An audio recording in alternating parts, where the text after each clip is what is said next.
scan his cards? There we go, perfect.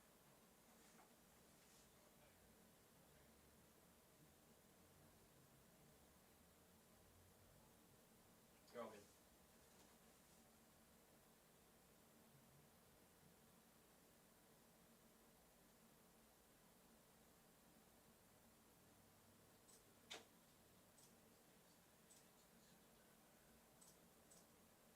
Okay.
I will.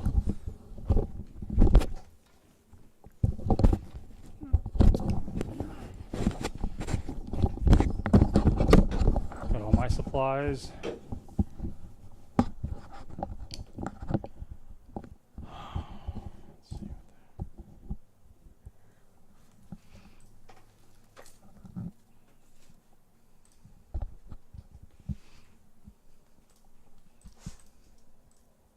give me a second to get up.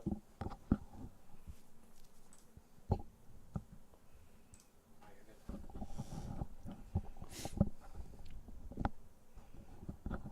Is the link up? Link's not up. Try. Hold on. Before you do anything, can you push down the cards a little bit in the flop? It didn't come out. What are the... So can you hear you? Yeah, you can hear your voice on here. What else? You should be able to. Yeah. You do. The what? Just gonna share Push this. down a little bit on that one. Like, put your whole hand over it. That went out. We're good. Thank you. So where are we at? Starting on 8. A little warm over here. 6 bet 20. And then fold. Okay.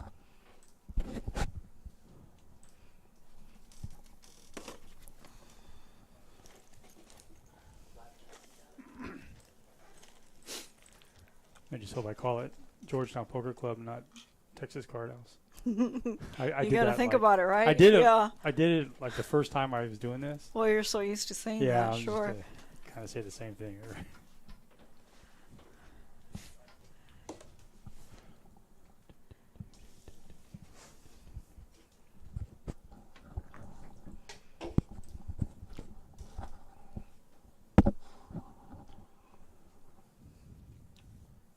Gotta scan his cards again.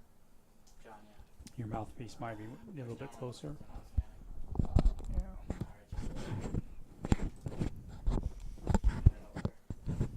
Oh, sorry.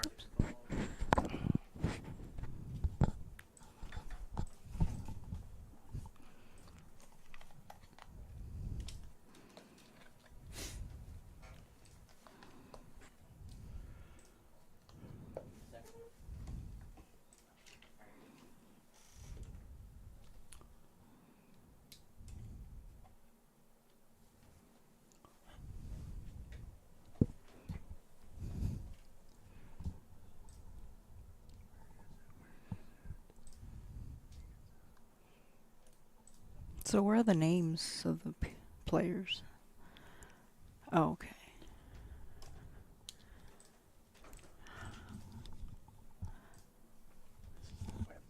So, in the corner of the picture right there.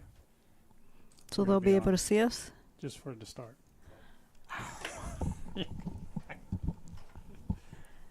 I don't see myself though.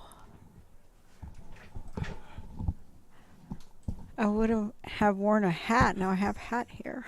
Me too. But I'll turn it off after we say hi. I'll start it off. And you can introduce yourself.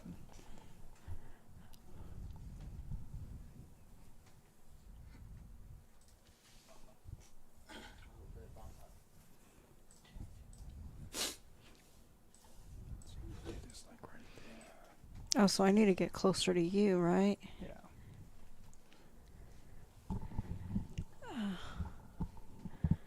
Well, next time I'll know not to wear. Next time I'll know not to wear a hat. Well. Good evening, everybody, and welcome to GPC Live. And we are back. This is our first stream in a few months, and I am joined by a very special guest. Tracy, you want to introduce yourself and say hi to the Hi, to I'm the team? Tracy Brown, first time commentating, so looking forward to it. Awesome. Well, it's great to have you, and we're really excited to be back here. And we've got a really cool lineup here. We'll kind of go over those players here in 1 second, but thank you guys for joining us. I know it's kind of last minute, and we really appreciate it. And we're going to start off. This game is actually going to be our round of each. So most of you know, if you're joining us, know what a round of each is. This is going to be a round of Hold'em and a round of PLO, Pot Limit Omaha, with bomb pots. So we have everything going on for us tonight. And what first thing I'm going to do is turn off the camera on us, and we will get started here. There. All right, we are 7-handed right now, and I know this was last minute, so let's see who we have on the table. A lot of familiar faces. Some people I don't recognize. I do see John, one of the owners here. he's hopping in as well. So we're going to get started here with a bomb pot, I believe, as customary. That's always fun. Very popular here in Texas. Yeah, I'm not sure what your theory is on bomb pots. My theory is, well, if you want to make money, don't play them. But always play the nuts or draw to the nuts. That's usually a good strategy on that. And there's usually never bluffing on the river in a bomb pot. It's hard to bluff them on bomb pots.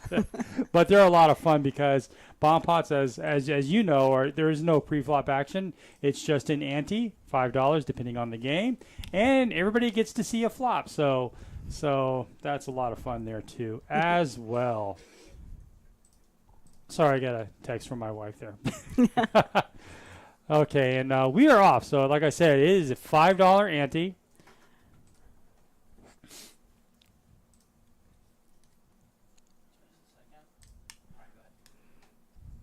We do have new production here at Georgetown, and so we're testing out some of the new software right now. So are pretty excited to get started again. We also have a stream tomorrow night, our big game, our 5-10 Hold'em game with bomb pots. So that'd be straight Hold'em there. So that's going to be a good game. Yeah, it's going to be really great action. Last time we played, everybody was buying in for like 10K. So made for a really fun stream, and we saw some big coolers there as well. All right, so let's take a look at the flop. A lot of time I like to try to reverse engineer these and see what would be the nuts at the moment or who's drawing the nuts. So we're going to be looking for some hearts here and maybe a 6. And we'll see if we get a set somewhere. I already see a set here for John. John's got 3s. So typically bottom set's not a very strong holding. And no, it looks good, but initially it could run out bad. We do see Matt here with a 6. 6 with no friend. Again, trips is not terribly strong, but we are only 6-handed right now, so it might be good at the moment. We'll see who wants to take a bet. We do see Steve here. Steve is in seat 9, I believe. Two yeah, pair. He's got 2 pair. Turn into a full house potential. If he hits his full house, that's going to give John a full house, which he's not going to want to see. Oh, there's the other 3. So John has a boat on one board and a set on the other, which is pretty strong. Again, in bomb pots, you want to have something on both boards because it's a double board, and that's exactly what John has here. He has pretty strong holding now, given the fact that he's got something he can have showdown value with both boards.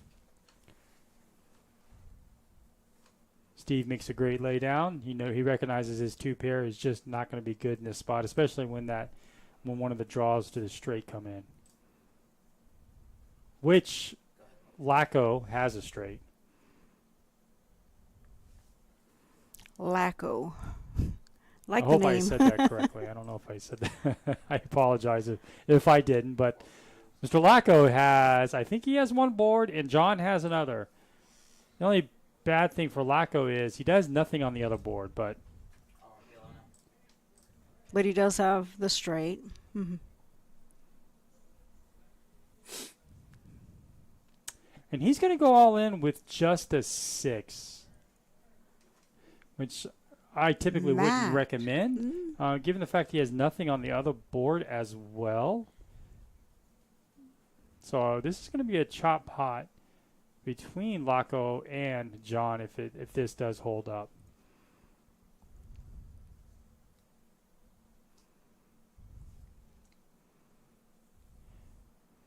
I'm not saying that Matt is gambling a bit. Yeah, I'm not saying that he doesn't have a lot of experience in bomb pots, but that hand is so vulnerable to better hands out there.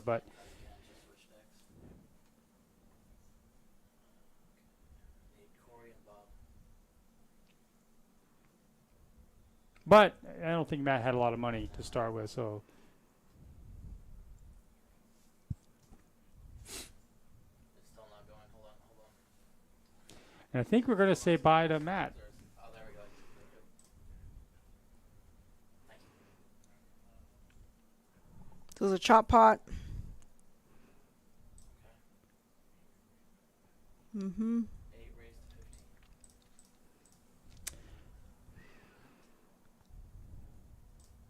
Okay.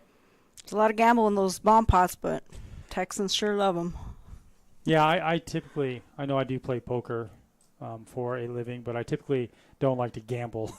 I like to, if I'm all in, it's usually I have the percentages, and if I get beat, I get beat. But that was a ambitious all in there. But he didn't have a lot behind him. It looks like he was just, I think he was only able to play for a little bit anyway. So, Yeah, and when you're short stacked, you pretty much do want to get it in. Yeah. See if you double up.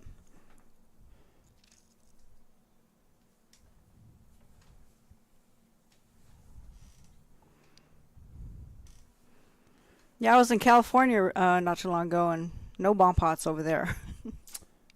Yeah, I moved from California to here 3 years ago, 2.5 years ago, and I actually never really played poker in Cal. I actually started playing poker here, really. The games are actually really good. I There's a used lot to of money fly out to there. Vegas when the pandemic hit and played Mhm. a lot of. A friend of mine's a poker pro out there, Justin. Justin, if you're watching, I did text you. Hopefully you are. Hopefully you did join us. Played a lot of poker. Was able to bink a nice little tournament, like one of my first tournaments. So. Oh, nice. All right, so here we go. Let's see what we got here. We are starting off with a Hold'em round here. Like I said, we are playing a Back round to of Hold'em. each. Lacko and Corey. Corey is a PLO specialist. I have played PLO with him a few times. That was not a fun experience for me. I often folded a lot. But as I'm not a PLO player, but Corey's a very good player in his own right. Likes to buy in big and loves the PLO. Loves the mixed games here. Because he's small blind, and he'd be able to play small blind. Have you played a lot of poker? I noticed you were playing earlier with all these guys, so I guess I was. I guess the answer to my question is yes. But have you played a lot of poker with these players outside of today? I haven't played with most of them. They were pretty much new players, but I haven't been playing here too long either. And Corey's also one of the owners here as well. He's visiting from Michigan. Is that right? Yep. Mhm. He's a good player. He's a really No good doubt. player. All right, we have Magic Rob playing it down. He's played. I actually think he's played every stream that I've done. It seems like. And Lacko. And Corey's gonna wake up with Ace King suited. A very pretty hand. He's gonna take down the pot. That is pretty.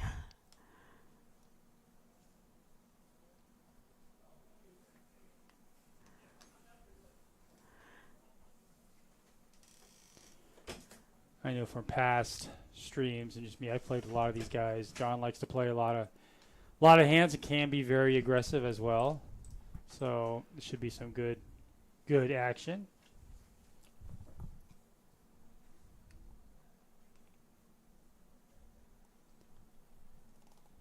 Kind of wish the other one was here as well, Drew. I think he's the other owner too. Very fun to play with. Very, very aggressive.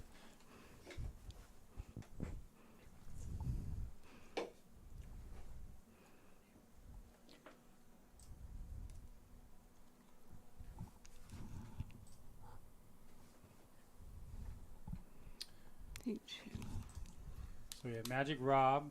It's going to raise it to 11. Bob is going to call. I think Bob could have gone either way with a raise Corey. in his own right. 3 betting. Ace Jack. It's really good sizing. It's going to really just kind of cap people's ranges. If you're going to call that sizing from Corey, you're going to have some premium cards there, or at least some good suited connectors, and so. But he's just going to take down the pot there. we do see you sitting down in the booth. Oh, The camera does it. The okay. camera does. It captured me. Yeah, it does. Yeah, we I was are on a 15-minute delay. I was wearing a hat, and I was like, now I have hat hair. No, I took my hat off, but.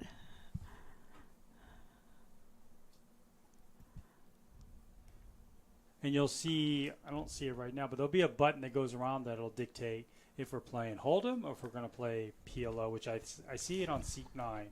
So once the button gets to that point, then we switch to PLO.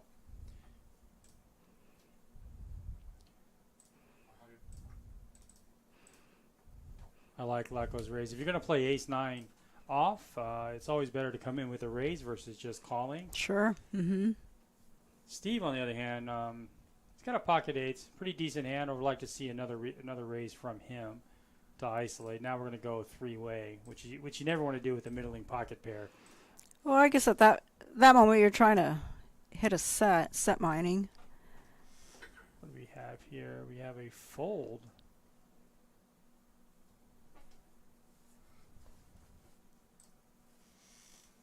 We have a flop here. There it goes. All right. Didn't hit anyone. So Steve is good right now.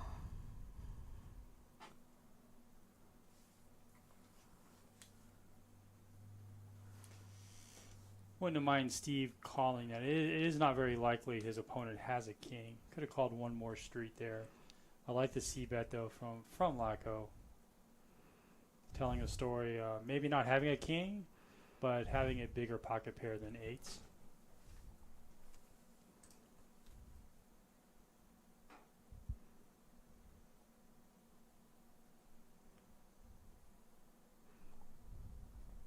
I really like this room. Really fun to play with. Great dealers. I just wish it was closer to my house. I'd be here all the time. Yeah, I started coming out here. One of the dealers, German, he had invited me out here and told me that it's free for ladies on Wednesdays. I was like, oh, that's great.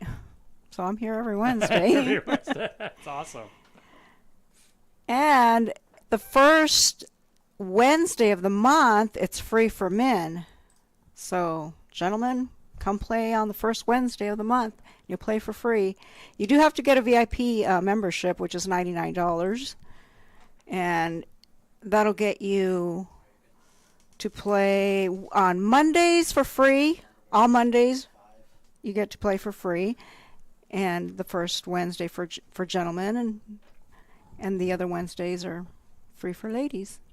And what she means by free, I'm sure if you're watching outside of Texas, typically when you do play poker, and especially when you go to Vegas, they charge what's called a rake, which I'm sure everybody knows, and they take a percentage of the pot. You know, sometimes it's $1, sometimes it's $6, really depending on the size of the game there and how much money's in the pot. In Texas, they just charge you an hourly fee, which may sound like more, but it actually saves poker players a lot of money. If you're just paying definitely whatever the hourly is, $8-10 an hour to play, and you play for 4 hours, that's $40. If you're winning pots in Vegas, you're paying a lot more than $40 to play. So it is a great deal for the players here to play in Texas. All right, let's take a look here. Looks like Corey's going to win this hand. He did have top pair with a flush draw on the board, which is always very strong.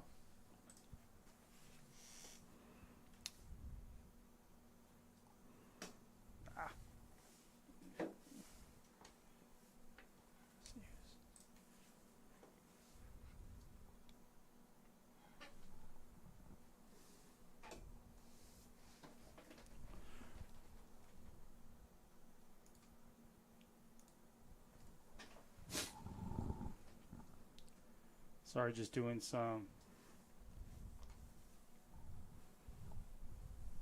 technical stuff here.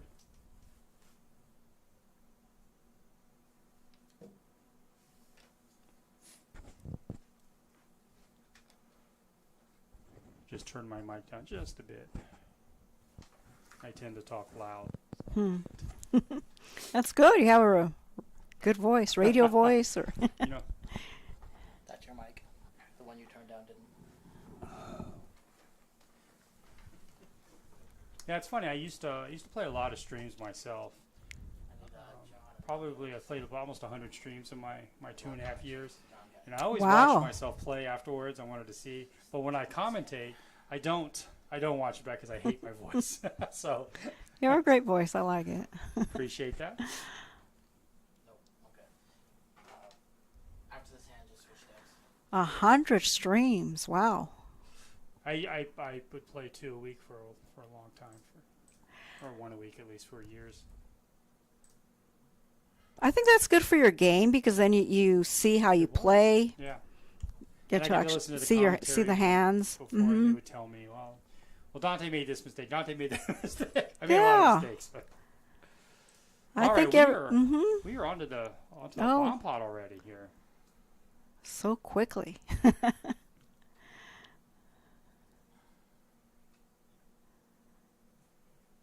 take a peek. So we're looking to see if anybody has a 3, which Laco does have a 3 with no friend though.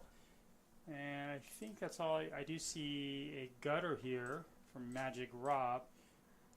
And again, you can open up your calling range or raising range a little bit more, given the fact we're only 6-handed. So it's less likely somebody has the nuts here. But Laco does have a boat already with his 3 deuce. Oh, he sure does. Mm-hmm.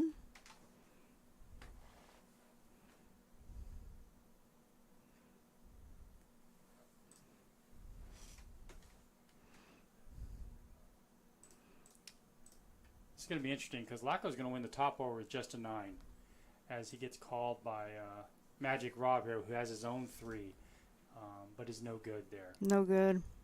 So it's going to be a scoop here. We say scoop because they win both boards, which is kind of a rarity. It does Yeah, happen, it's usually a chop, but yeah. this time he's scooping it.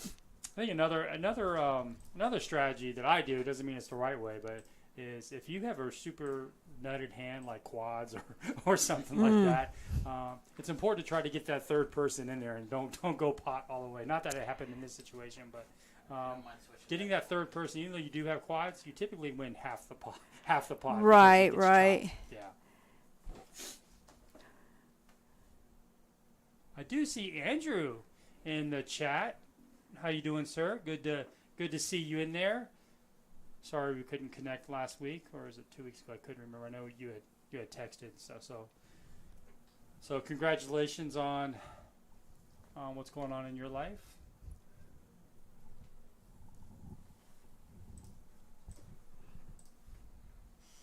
Okay, we have Laco. I don't think he'll play that. Suited ace, 8 deuce, good fold.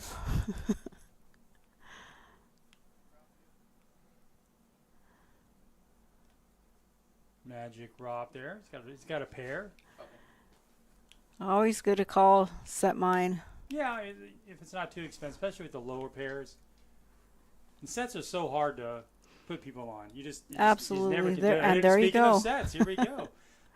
You can stack someone with a set. Yeah, unfortunately, no one has much. Although I do see some gut shots there, but I think Rob's going to have to bet this, given the fact that it is kind of straighty. Well, now he doesn't have to worry about the straight or the flush.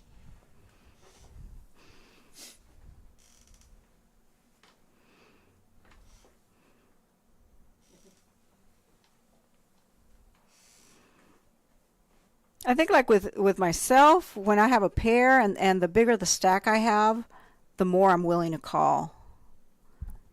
Yeah. And the other person or the other opponent has a big stack. I've noticed a lot of players, yes, stacks are very important in their decision making, but also, what's really important is have they been winning or losing too. Right. I find that when people are losing, they can go both ways. Right? A lot of times they'll chase a lot more. Right, too, right. Especially those gut shots and whatnot. But I think what have we got? Steve's first? Oh, it says Bob's first. Dang. Are we on the PLO side? Why is the Back to PLO. Yep, we are back on to PLO. I personally don't consider myself a PLO player by any stretch of the means, although I play a lot of PLO now. I feel like I'm learning the game all over again. I like PLO, but it is very volatile. It's up and down. Yeah, Because a lot of times you're really not that much ahead. You're maybe 60-40. never have the nuts. Right. Never. Every hand is vulnerable, it seems like, unless you somehow get a straight flush. There we go. Thank you. And, All right, Lacko here, who has stepped away from the table, had the queens. and Bob needs to scan one more time. Corey looking for some action. Just the two broadways, really. Potential wrap situation. Four spades. Steve does have, he is double suited. Double suited is Pretty good, nice, Steve. especially Yeah. seven-handed or six-handed. Pocket aces, not bad, but I suspect. then you have like two yeah, I mean, like he's got a suited danglers. ace, Yeah. So suited ace. perfectly reasonable to raise Mhm. that. He's double suited actually. That's a very Double strong suited. holding. I didn't see that Mhm. initially. I think you won't see a lot of ranges here in PLO in this game. That's a pretty good hand John has. Mhm. Yeah. And he's going Ooh. to flop the nut flush He sure did. with a gut shot, too. So a 9 gives him a straight, although it's not the nut straight. That's a good flop for John. And his aces are ahead at the moment. So, yeah, he's just going to. Absolutely. This is a perfect jam here. I don't blame him. Going against Corey, who does have just top pair at the moment. He's got some backdoor. He's got some backdoor stuff here. Now, what's funny is if he just gets another 10 with no clubs, Corey's gonna win. So that's the beauty of it. And I think the straight got there, or the flush. No, the straight got there. Wow. See. Oh my goodness. Yeah, and that's the beauty of PLO. John had so much equity in that hand. He was so ahead. yeah, he was so ahead. And But then it doesn't matter. It runner's more funner, Yeah, it's, as they say. with the 10-4.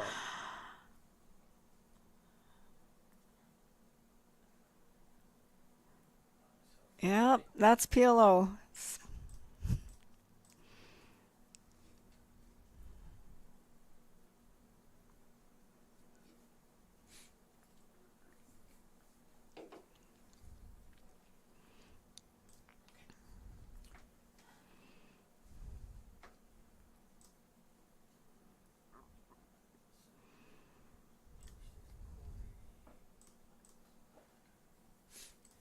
And those two have played a ton of poker together, so they know each other very well. I just, So Corey and John. yeah. And I would say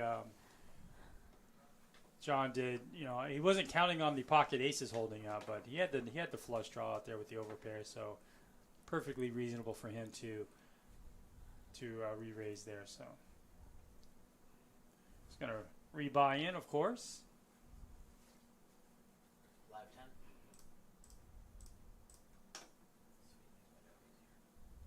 Yeah, I played this game on the stream here in Georgetown a couple of months ago, but it was a bigger round of each, and I was playing very tight.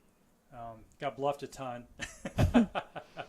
Didn't like playing the PLO part. Yeah, PLO. Everybody was all in every time, so I only went all in when I absolutely had it. Everybody folded because they knew that I only PLO, I play it a lot tighter, for sure.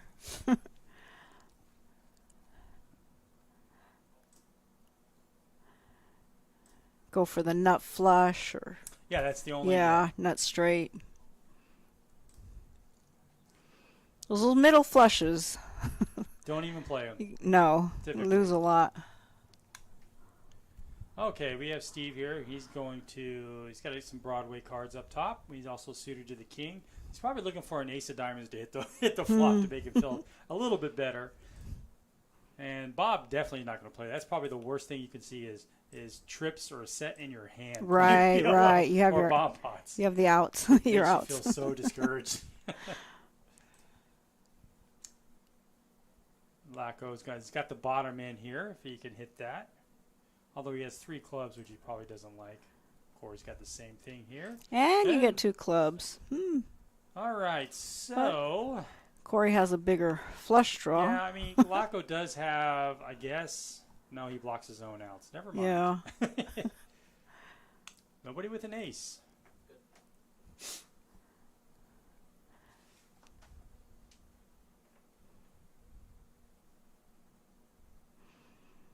Well, Laco has a straight draw. He does, and he's hoping his clubs are live, and we can see it's not. He's got what we call a wrap. So if he hits one of his hole cards for the 2, 4, 5, he will have a straight. So we call that a wrap there. So if he hits that, which he didn't on the turn, now Corey has a pair, which he's not really counting on with his flush draw. Laco's going to be very sticky here, hoping to hit one of his cards, and he does. And he hits does. it, so he's got the nuts right now. Oh no, yeah, he's got the nuts right now. I just want to make sure. That's got to be red flags for Corey there. Laco was calling all the way, just calling, and then all of a sudden he leads out. He leads out. It's usually a Well, Corey got lucky earlier. Now, Yeah. now it's Laco's turn. That's So- just the way it goes.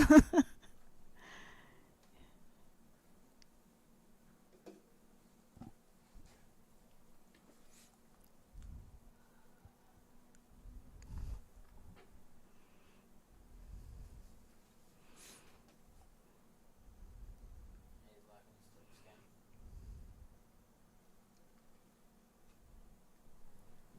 Still not scanning. There it goes. We do have 12 people watching. I really appreciate it. I know this is super last minute, so thank you guys for stumbling on us. And we're going to try to get this going every week. We do, again, like I said earlier, have a big Hold'em stream tomorrow, 5:10. So we typically have those once a month, and those games do get very, very big. So I encourage you guys to stop by and say hi. I will be here as well to commentate that game.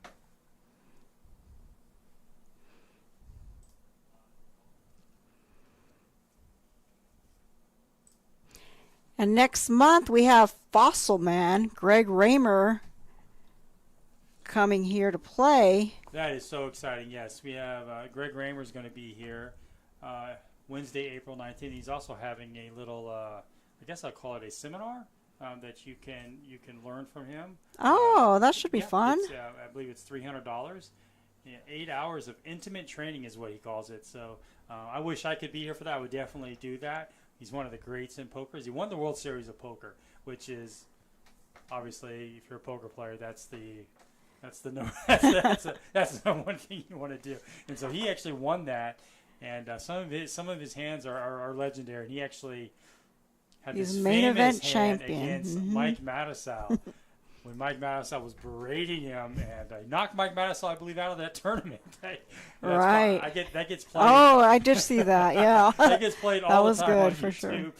YouTube as one of the great hands ever. So very famous for wearing his glasses of reptilian glasses, where you can see like a snake and stuff. So please, if you're in the area, you want to come see Fossilman. He's also going to be on a stream too. He'll be here for a couple of days with his seminar on April 19th. That's a Wednesday. Wednesday, he'll be here Friday the 21st, Thursday the 20th, and the 22nd. He's going to play 1-2 and 2-5.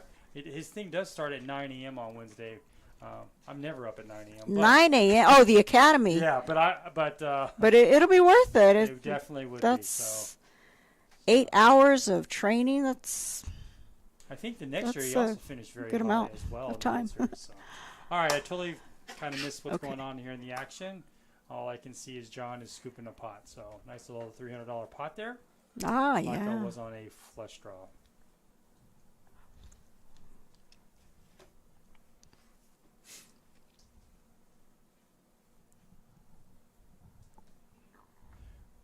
We have, let's see who we have in the chat here.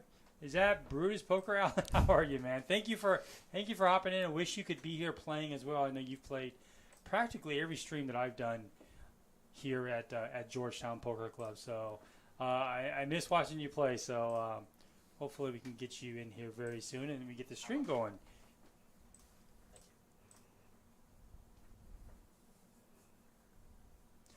Oh, I thought John was straddling for 100 there. He pulled it back.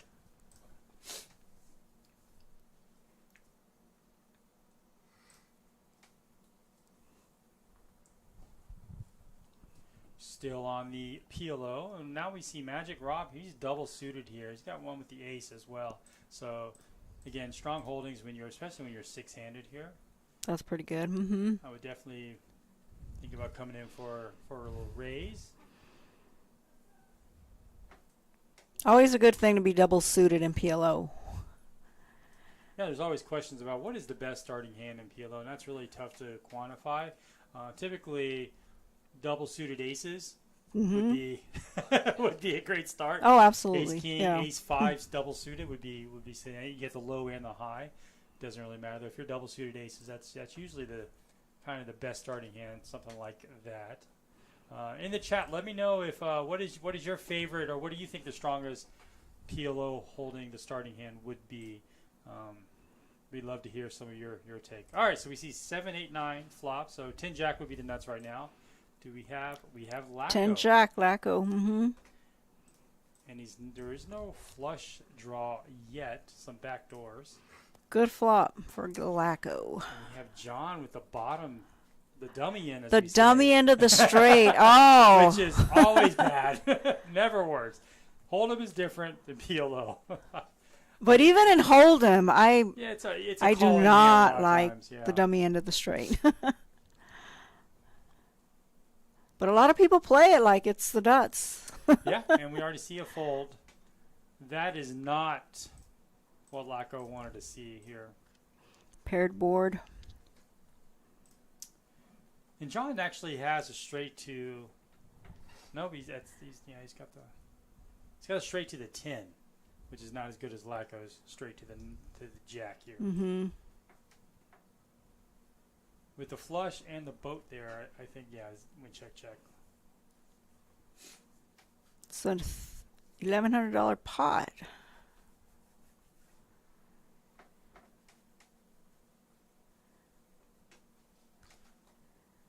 No, I was reading the wrong thing. I was about to say, was like, I think it's a $180 pot. 180. No, that's what he has in chips. So Alan, you're saying Misread. ace, king, double suited. I would love to be I hear what you're saying. I would love to have more of a straighty type cards like king, queen, or something like that. Ace, king, queen, double suited. But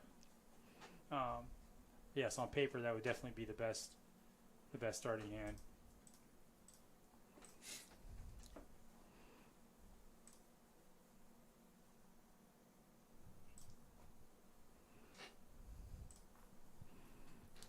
Hey Aaron, how are you doing? Thanks for hopping in. Appreciate it.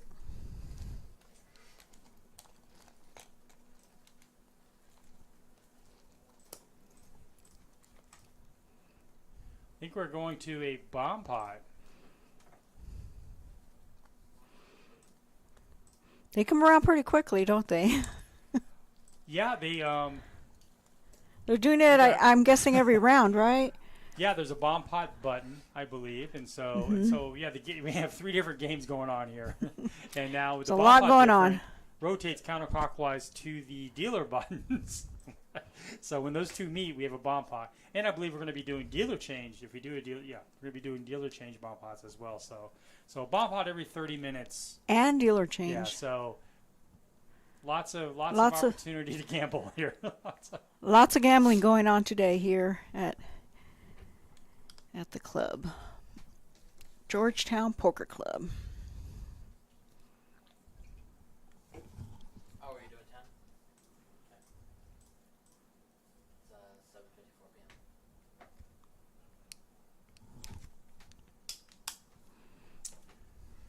p.m. All right, so we're seeing some diamonds right off the bar. So we're looking for the king of diamonds somewhere. So no really straighty cards. Take a look at the players' holdings. I need Lacko and Steve to scan. Steve's good. Alright, we're good.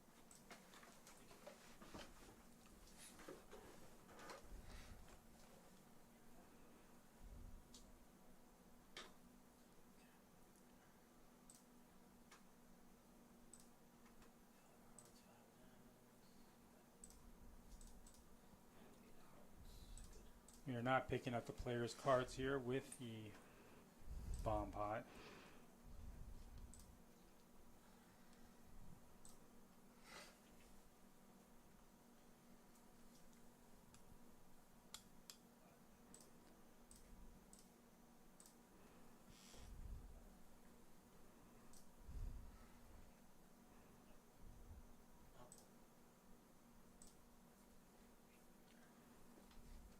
I did see a bet already from Corey. Looks like it was $50.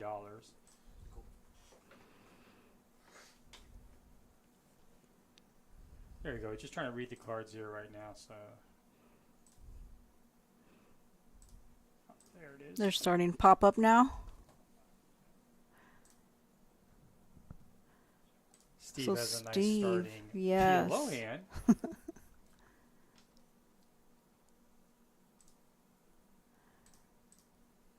Well, he does have the nut flush draw. He does. So he's still looking pretty good here.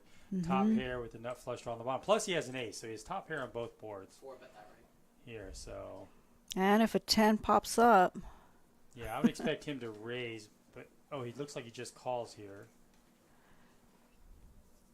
Wouldn't mind seeing a raise from Steve. You want to see if you can get that money in on your big draws. Like and he that. hit a king to go with his flush draw. So he is dominating Corey at this moment, right? He's got top pair. He's got two pair on one board with the flush draw and a. And you top see pair how on the other. Corey has the queen high flush draw. I think Corey knows when Steve is now betting out that his second nut flush draw may not be good. And he almost But I don't think he's isn't. going anywhere. And on the top board, he has two pair. Queen, Which, queen 4. So now he's got the nuts straight. He also had a straight as well. Steve did. Steve actually has both boards here, and I think this is an easy lay down here for Corey.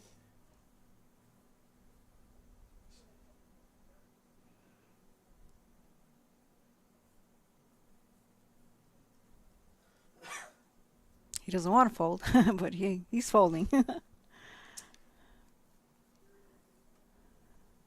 Corey's a very aggressive player, especially in this game, and he's definitely going to be driving the action a lot. I did play with him earlier. He was very, very Yes, yeah. aggressive.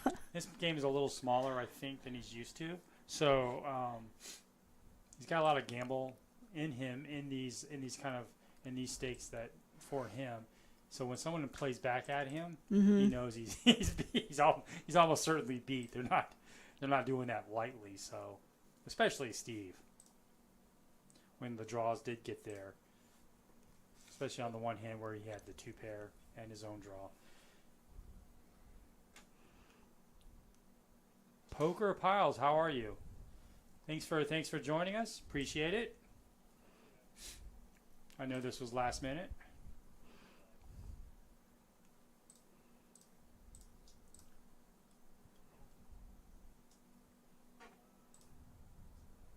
Just a second. All right, you're good.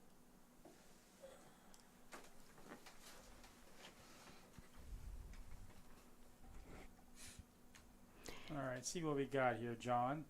With just the twos. He's also probably going to play a lot of hands as well. Lacko just calls. Corey's just going to call. Majarov, double suited, probably going to come in for, he doesn't come in for a raise. Wouldn't mind seeing a raise from that hand. Going to go the full table is going to see the flop here. And do we see anybody with diamonds? We see Bob with diamonds. The third nut diamond there. We talked about this earlier, going six-handed. That might be good a lot of the times versus going nine-handed here. The hand values go way up when you're shorthanded. Yes.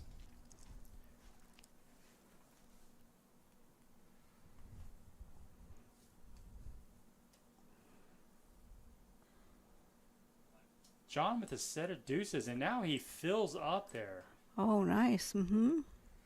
Sure And does. Bob's going to immediately check when that board pairs.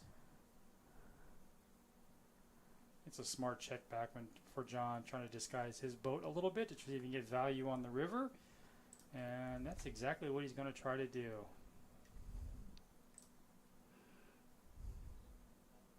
Thought he played that really well. If he'd bet the turn when his boat came in, I think Bob could have gotten away. But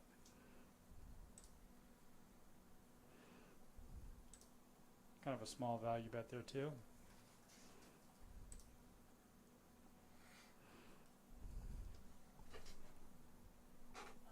Let him know how to switch the decks, or I'll let him know. Never mind. You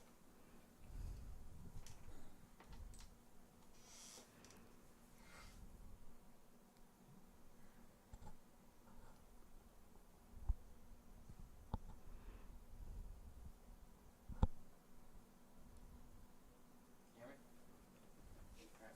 Just don't switch the decks because the other one's having issues. And if you can, try to keep the action. This is my only vice. I drink a lot of energy drinks. I don't smoke. I don't drink alcohol. I don't do anything. That's it. I drink so many energy drinks. Doesn't affect your sleep? It does. So you're a night owl is what you're saying. I wake up in the afternoon every day. Sounds like a poker player's schedule. It is, yeah, it's pretty much. Yeah, I can't have caffeine after 12 noon. It really affects me. and when I'm playing poker at night, 1 or 2 in the morning, I'm still having some sugar-free Red Bulls or something like that. Okay, let's see. We got Corey here, double suited. Steve with a nice hand. 40. So he calls 45. Again, he could have raised, but I do like to call since he doesn't have a flush draw at all. A lot of times you would fold that hand too, because you don't have any type of draws really to go with your queens.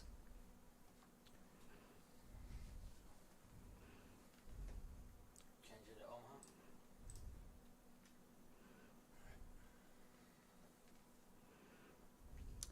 Taking a look at the chat here, Poker Pals. I appreciate the compliment.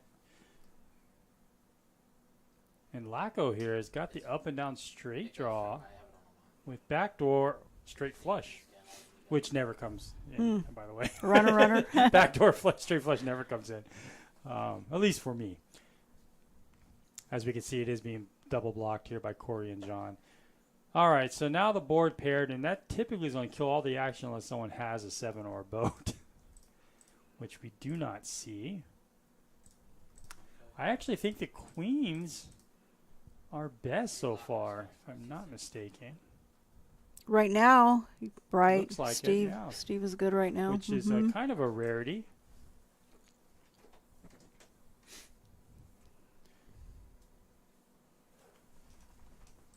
So the straight does come in. Steve is saying, I had you till the river. You hear that all the time. I had you. Not that that means anything. But I hear that. Just get rid of the river and you're good. Every time I play poker, I must hear that 20, 30 times. It's always the river.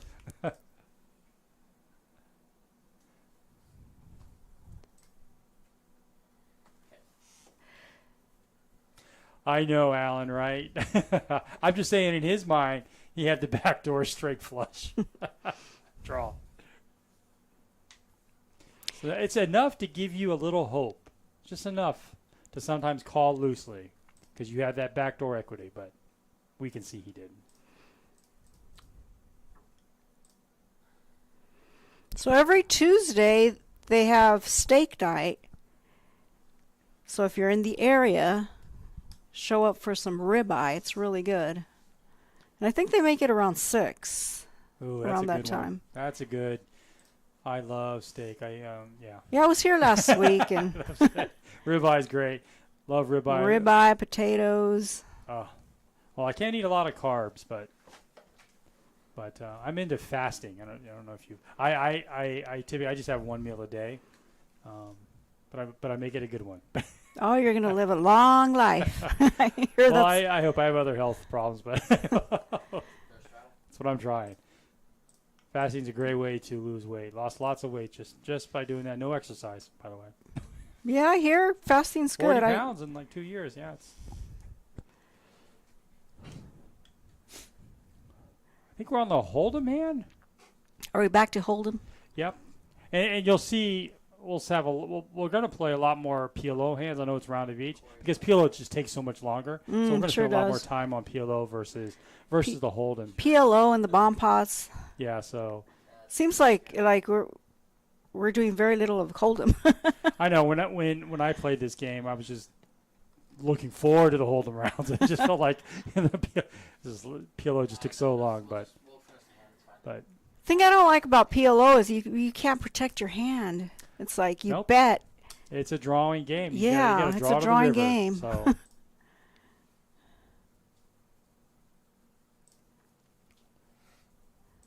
And same with bomb pots. It's drawing. You flop the nuts. You never know. They're not going to be That's good true. by the river Especially usually. if it's a straight. Straight's never. Straight's never. Oh, hold that's up. happened to me so many times. I Never hold flop the nuts straight and by the river. Oh, it's done. It's yeah. dead. Board pairs and you can just feel your heart sink. Yeah. All right, we have Laco here.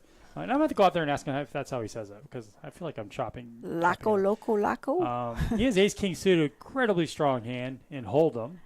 Absolutely. Ace Definitely king got to bring in for a suited. raise, and I would expect. And with there you go. See, he just although it's sort of straighty, and you do have a flush out there. No time to trap. You definitely got to lead out here, hoping that some sort of draw does give you a call, which nobody has anything. So. It's going to take it down. Easy peasy. Ace Kings is one of those hands, although it's not a pair, it's the nut no pair, but Ace King's one of those hands where you don't mind four betting a lot of the time, especially when you're Ace King suited. A lot of times you are good, or you have some good equity in those hands. So Ace Queen on the other hand is a fold to a 3-bet a lot of times. I think so. Yeah. But and my rule of thumb is never go all in with the queen in your hand. it's just usually not a good. Unless there's two of them. Unless you have two of them with one on the board, yeah. Even better.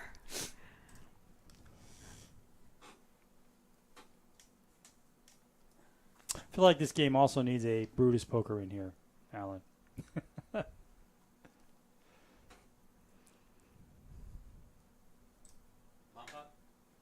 And speaking of Ace King, and not the suited variety, but almost as good, raises to 10, looking to get some players in this hand, which nobody really has a lot of. Corey's going to fold the three deuce, which he probably should, even though it is $10. We are going to go to a flop here, and that's good for Bob. it's good. It's good for Bob. He flops the nut flush draw. And Laco does have the 5 of clubs. Sometimes if you have a club in your hand in this situation, you might be good because the pre-flop aggressor is always going to C-bet 90% of the time, right? You always see a C-bet, whether he has it or not. That's just typical poker strategy there. You want to keep the aggression on. But in this case, he actually had the best draw by far.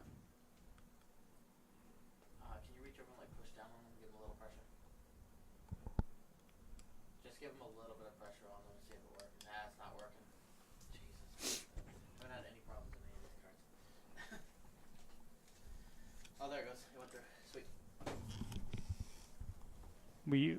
In 15 minutes, we will have a new player. Do you recognize that new player that sat down? Seat See, 3? yes. Oh, yes. He was playing earlier. I was playing with him. Oh, okay. First time playing with a lot of these players, actually. I need to rescan everything because for some reason this didn't want to give me the bump up. Yeah. Scan everybody's cards again. Hopefully, baby Ethan is enjoying the stream so far. So we'll be 7-handed now. All right. Now you can put the bump Time to tighten up those ranges. That's pretty.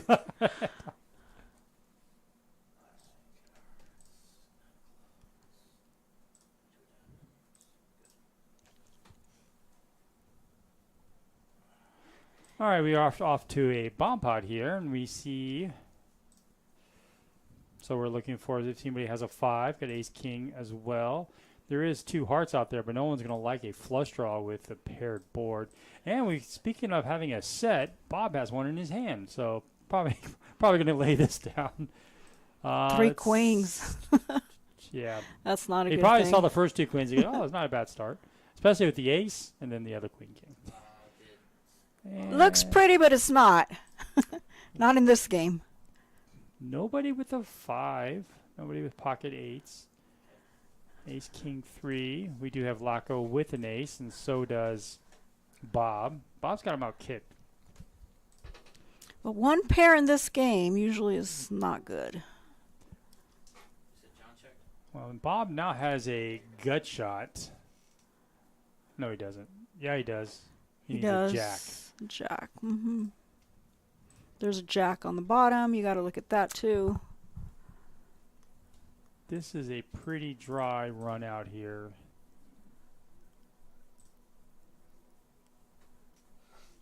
Two pair for Laco on one board.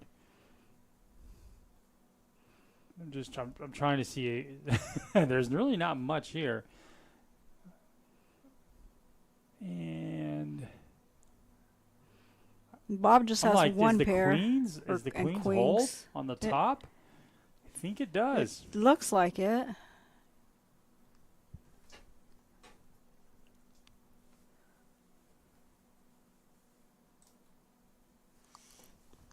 He's like, that's good on the top. That's good. And he's called pretty light by Laco here, who just has 2 pair, especially with the straight there.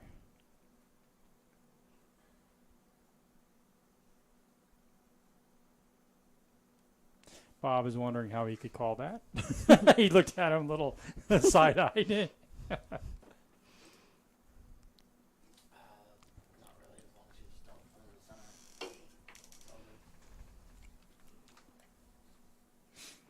You're right, Alan. It takes me sometimes a minute. I miss some of these bomb pots, these draws out there.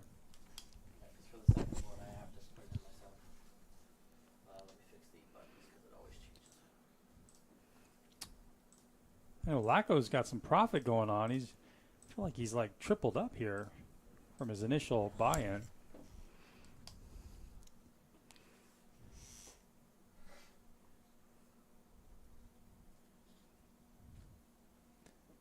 The club manager's pleading with the players not to bend the cards.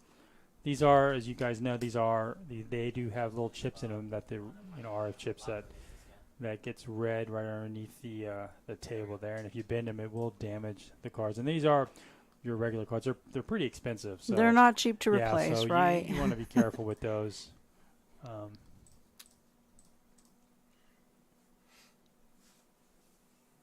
We got John raising to 12 with ace-5 off. He's going to get called by 3 other players, and we're 4-way to the flop. With a raise, you wouldn't expect anybody to have a 2 in their hand, but a jack is perfectly reasonable. And we talked about c-betting, and John's going to continue bet, but when he gets called, John knows someone has a jack, so I think it's... He should know anyways. Yeah, he should know. People aren't calling with... I mean, you could call with ace-high, I guess, maybe 2 overs. But you think with ace-queen you would have found out earlier. So... Now I need everybody to rescan their cards for me. Who folded already? So John is still betting. He is, and with a king to the flop there, he could be representing a king, knowing that his opponent has a jack. Well, now he knows. He just hit another jack. Yeah, John is not betting here. He's got to give up now, right? He definitely won't bet. He checked. Yeah, it's just going to be a fold. I think John knew exactly where he was. He was going to try to peel one off on the turn. It was worth a shot.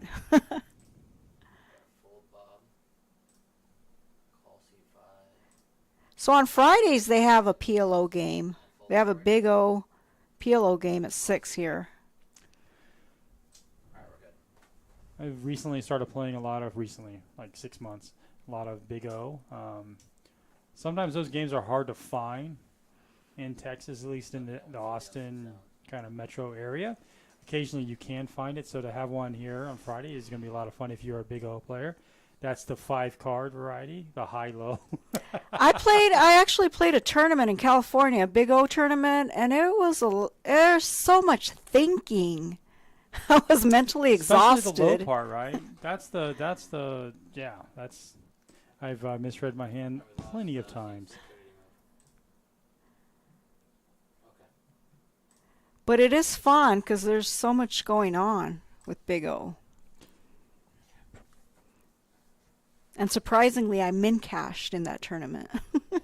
Yeah, For the first time ever playing, I've only played one Big O tournament. That was at another club that I won't mention. And I was able to win. I was able to win without really knowing what I was doing. I just got super. I mean, you talk about running good. I just ran. Beginner's luck. It was incredible. Haven't played since, but I just don't like playing tournaments. Although there's a lot of thought process going on with that game for sure.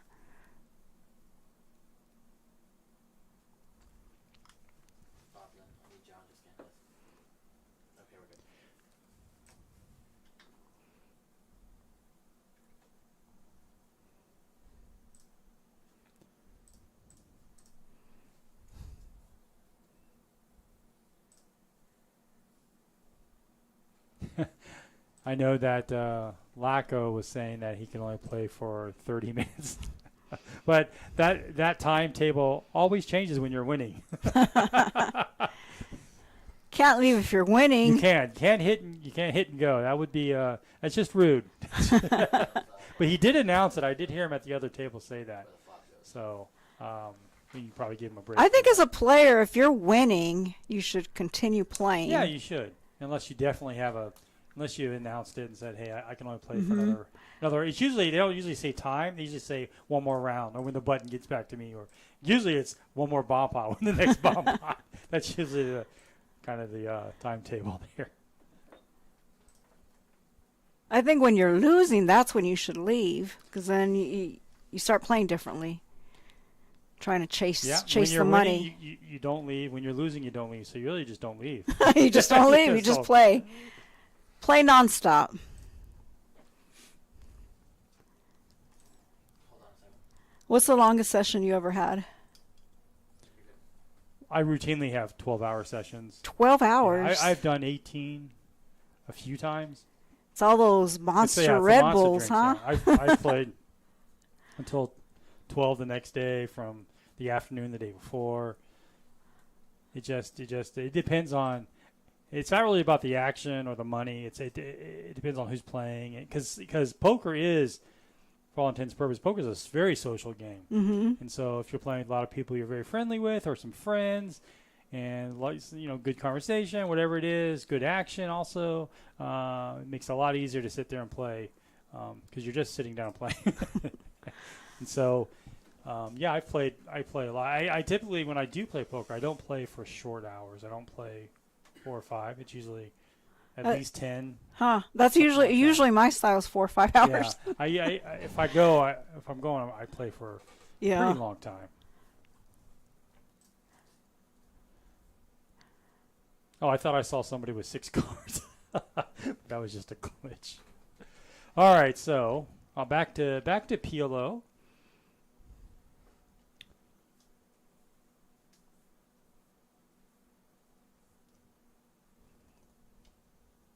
We got a 3-bet here from Corey with very marginal holdings, but John is the kind of guy who's going to call him down as they've played lots together.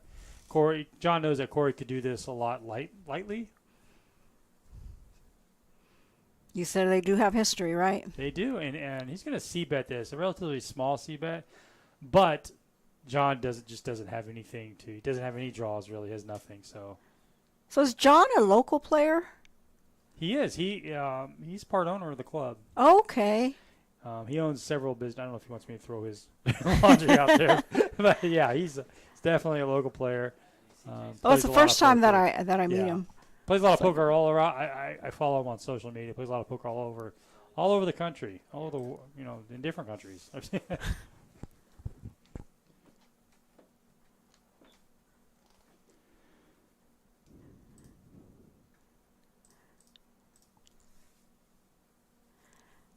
So John and Corey, yeah, they definitely know how they each play.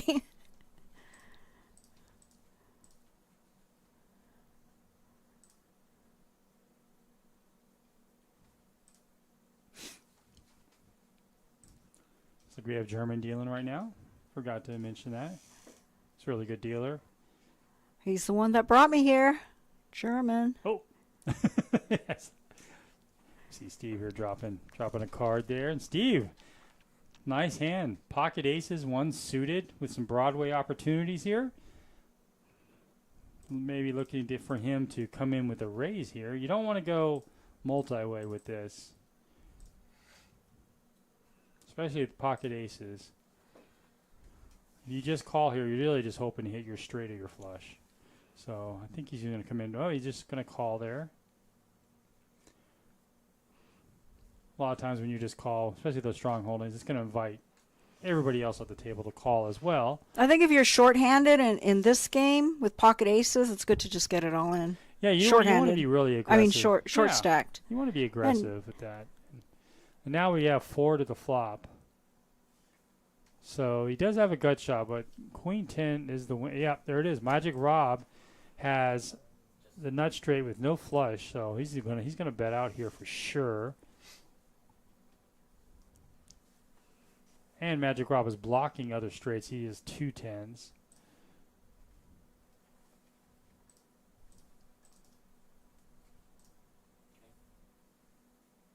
The problem with Steve's call here, he's just calling hoping to hit.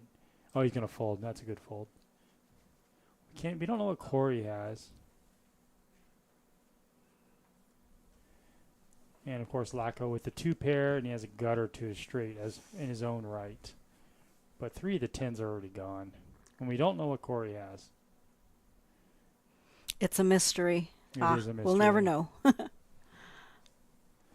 Well, Magic Rob does have the absolute nuts, we like to say. I mean, he has a hand that cannot be beat. It can chop, though, but him blocking, he has a pair of 10s, him blocking that nut straight will give him some confidence there.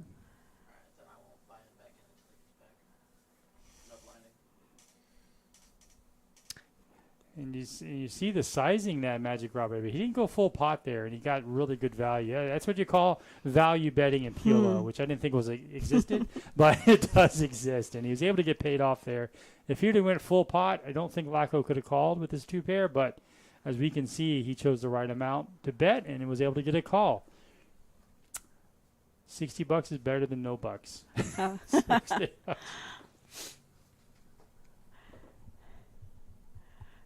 Or as they would say, he milked it.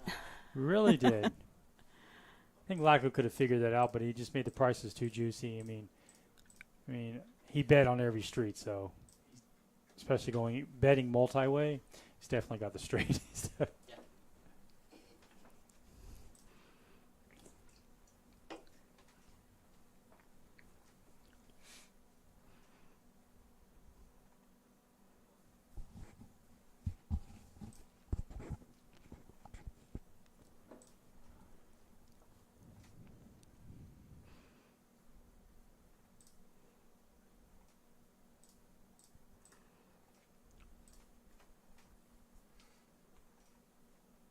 You could definitely see the difference in action with the PLO versus Hold'em hands. You could tell these players play a lot of PLO, and they want to. They want to play. More. They don't fold pre-flop. They're not folding pre-flop.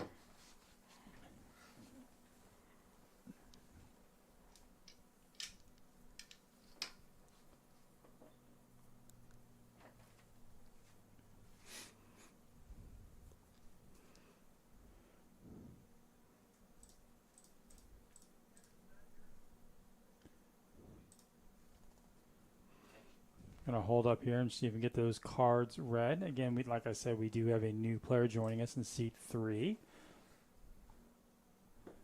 You won't see the players. You can see him putting his phone up. We won't see the players with the cell phone. Cell phones are not allowed here at the table on the stream. And we're actually doing a bomb pot here. So back to a bomb pot. So we do see the heart draw. We'll see if anybody has that. Lock 8-9 with 2 pair. 2 pair with a gutter to a straight, although it's not the good straight. Another gutter to a straight. Not seeing any hearts. We do see Bob with the ace of hearts, but in very rare circumstances, if the heart does come in, he could, although it's rare, he could bluff at that since he's holding the nut card, but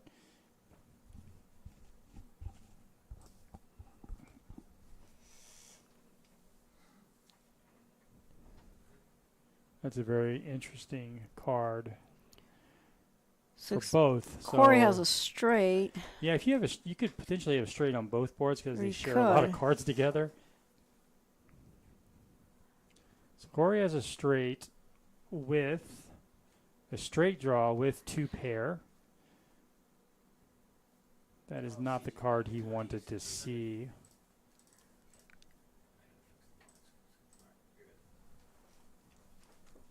Oh, are we gonna go ahead for that one? Okay, let me sit him out then for a second. You are right, Alan. I was just trying to throw it out there.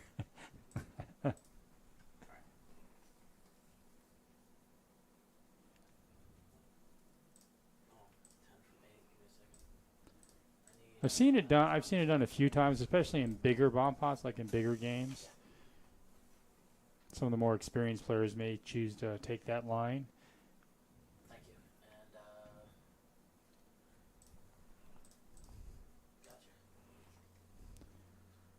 And gotcha. And as usual in bomb pots, we will see a chop. That's usually the case, right? Yep.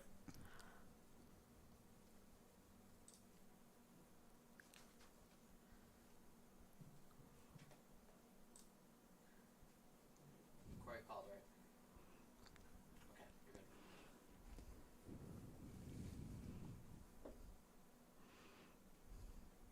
And who's moving to C6? Okay, cool. Again, tomorrow we do have our big game here, the once a month game, 5-10. Hold'em. Typically see some really big stacks here.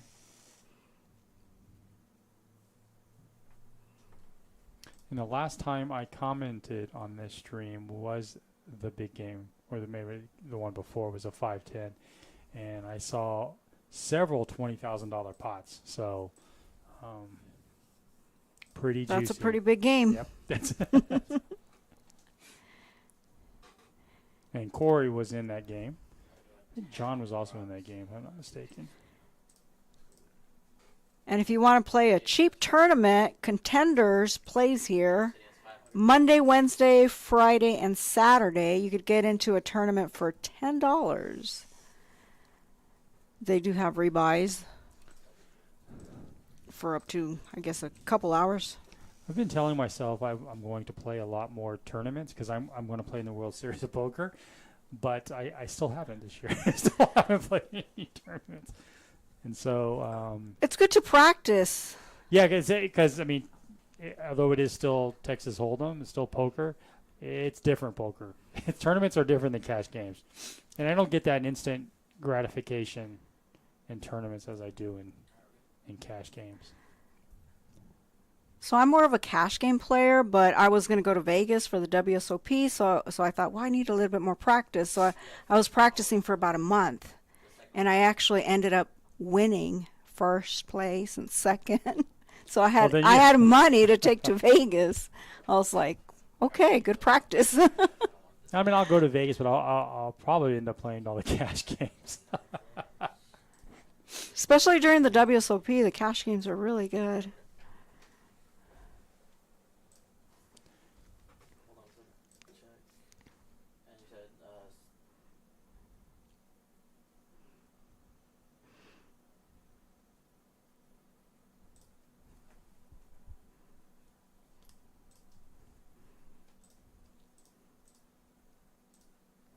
trying to catch up. Hold on. Cool.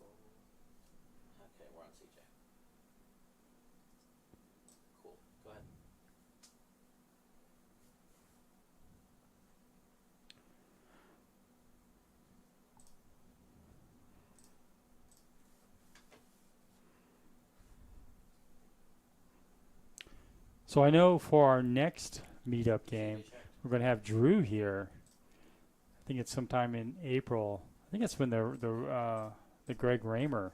That's going to be a big one. And you definitely want to watch Drew play. Really wish I could be there. He's very action, very splashy. Doesn't mind getting it in there. Do I know Drew? I don't know. Where does he play? I think he's one of the owners here too. So. Okay. I'm getting to know the owners today. Oh, it's a tournament for the celebration of life. Okay, I got you. And I'm actually finding this out as I'm texting you. Okay. So.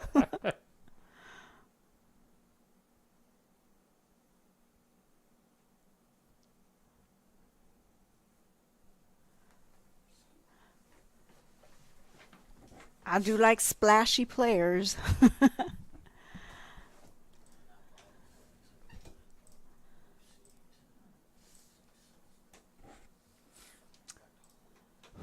All right, back to PLO. I feel like the Hold'em round goes by so fast. And here is our new player. His name is CJ, and he wakes up with a very strong holding. Suited ace king, pocket aces. I think he's going to come in for a raise, or did he just call? Looks like he just calls here. Yeah. Now it's going to go four ways. I'd prefer to see him isolate a little bit. Go heads up. Or even three ways, but he flops the nut flush draw. And Magic Rob also has a flush as well. Okay. The third nut flush. And we've got John here. He's got top pair with an up and down straight draw, so pretty decent holdings there. As long as that heart doesn't come in. That's a pretty good board for John.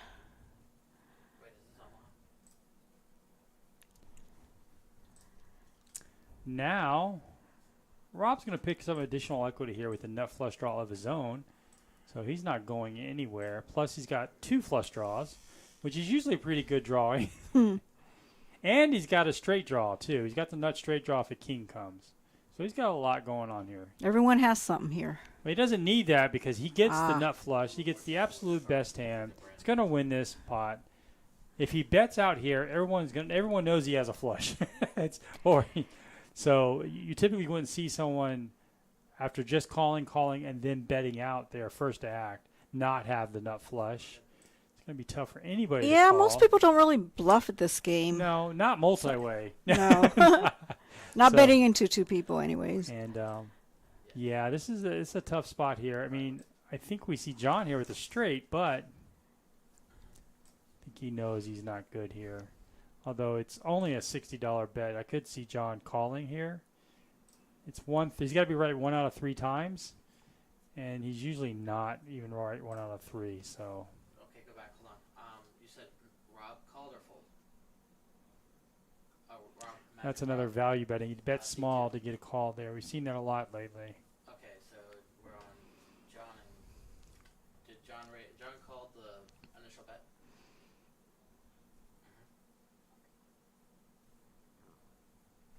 Okay. Okay, so Bob folded. That's where I messed up. Okay, cool. And raised the 60 and called 60. Okay. Sorry, I got messed up there. Yep.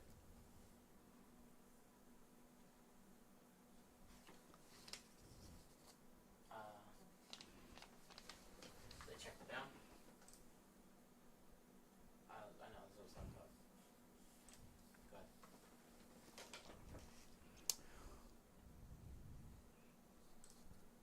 Hold on. Go ahead. And if CJ would have bet pre-flop like raise there, I don't think some of those players would have been in the hand. He could have gotten a win there. And we do see Laco. He did go ahead and leave. He wasn't hit and running, although he did have a nice profit tonight. He literally said he could only play a certain amount of time. So he actually stayed longer than he said. 30 minutes, so right. Mm-hmm. He's like, damn, I won the first hand. Now I got to stay longer. That looks bad. All right, PLO. CJ wakes up. He raises. Perfect. He's got a pretty strong holding with those Broadway cards. Double suited as well. Double Very strong. suited, Very nice. Corey also has a pretty good hand. It's very underrated, right? He's got a lot of straighties in the middle there, and he does have diamonds, although he is dominated. And then, of course, Magic Rob also has some decent holdings, although his ace is not suited. So, an interesting flop. No flush draw out there. But we do see CJ with top pair and Corey with the up and down straight draw. And also, Magic Rob has a gutter to the nut straight. That's the And best he one. leads Magic Rob. He's got two pair. He is in the lead. His instincts are correct here. Can't feel good about it. If any straight card comes, like a 9, 10, jack, or an ace, it's pretty easy to shut down there. It's pretty-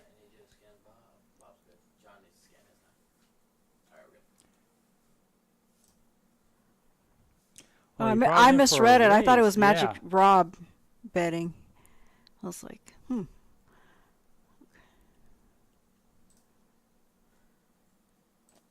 That is not the card CJ wanted. And Corey's got some really good instincts here in PLO.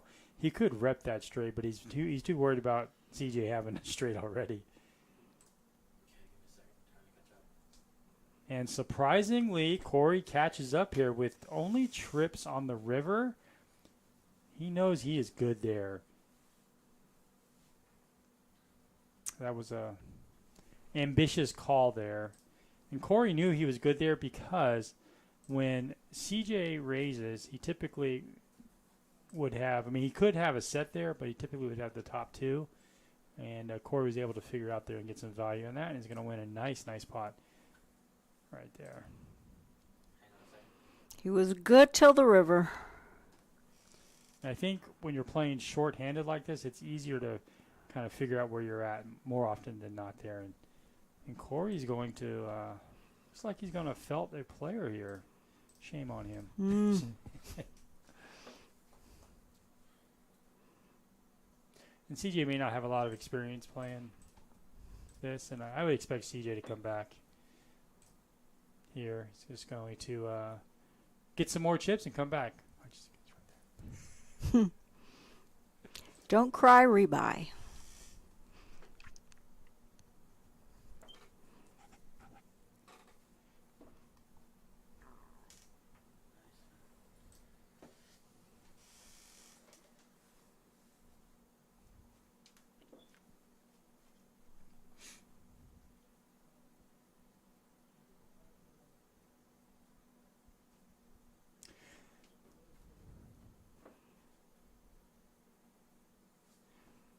You're right, Alan. I understand what you mean, but when that board pairs plus the flush got there,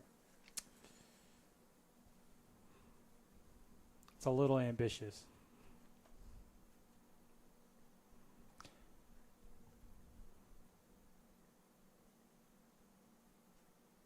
Did you deal to Bob first? We see Rob here. Sorry, I really can't stress how important it is and what a difference it makes when you are playing short-handed here in PLO. Ranges really go down when you're able to play a lot more different types of cards than you would if you have a full ring going, as we see right now. Suited ace for John as well. Pocket twos, Bob and Rob. And Corey's in there with some mediocre holdings who flops top set. Is vulnerable to the 7-8, which we do not see, but we do see Rob with Flush a draw. 10-8 and a flush draw. Plus, John has the nut flush, so I don't think anybody's going anywhere. I think we're going to go to the turn three ways. Only Bob with nothing.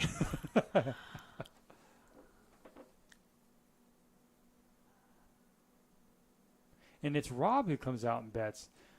Now, Betting Rob his has all flush the draw. draws, right? Rob, get a 7 Straight for a draw, straight, flush yeah. draw. Got the flush draw, backdoor. But straight right now, flush. Corey's ahead. Corey He could is hit a full ahead. house. He is praying for an ace or a deuce. That's just as good. The king is just as good. Nothing really connects there unless you already are there with the 7-8. And, of course, we expect Corey. Corey's just going to check this. Playing a little deceptive. Oh. That is not the card he wanted. Saved himself some money. He really did, because he would have gotten two. He got called 2 ways. And this is where we talk about the nut flush gets there, or the flush draw gets there, and someone bets out. Always has the nut flush or second nut flush. And it puts Rob in a tough spot because he also made the flush. It's the third nuts. It's even the point where you can fold that, but I don't think he is. He's going to call it down, and he does. I do think Rob could have gotten away with it since John was first to act there. That's that's a red flag.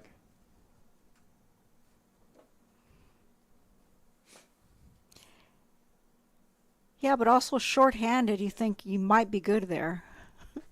Yeah, I mean, Like, you have to ask yourself, is John betting a 9 high flush just in theory, right? Or is he betting a small flush there? No one usually is. Right? no. And if he's not doing that, then he's betting a better flush. And if you took a little time to kind of think about that, I mean, could he be bluffing? Maybe 1 out of 20 times. But with Corey also in the hand, it's never a bluff, right? Because Corey has called light just to drive action. So it's typically a very strong holding from John that beats his jack-eye flush, I would think. And we're back to Hold'em. Back to Hold'em. And ace-king, we've seen a lot of ace-kings here, and he's got the pretty ace-king. Definitely bringing him for a raise, which is exactly what he does. We see CJ back in the game here. Bob's folding. John may call this with his suited jack, but I'm glad he didn't. Steve is a little snuggier. He's on the snug side, so when he raises, especially kind of under the gun Respect, or early right? position, he's always got a good hand. And he's gonna get some. He's gonna get a call from Corey, 10 deuce, the Doyle. and he's gonna outflop him. But Steve does have a royal flush He draw, sure does. which I will say never hits. And if you see, he's ahead. He is ahead, so it's. Even though he hit a pair, Corey hit a pair, but Steve's ahead. And of course, if and his card There does it hit. is. Yeah, Corey can get away from this relatively easy. I'd like to see Steve check. That would be deceptive. It would show that he's afraid of the flush, but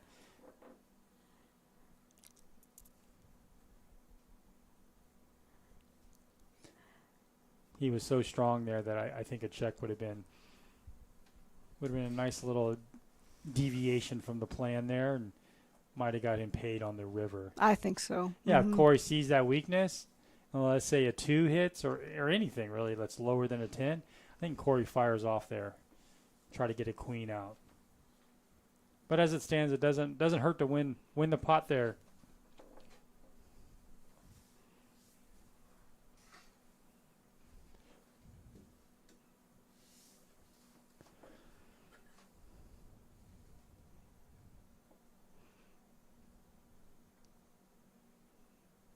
Looks like they brought in some food for the team, or not for the team, for the club there. I saw everybody eating pizza, and there you are in the window. Here I am. Just scan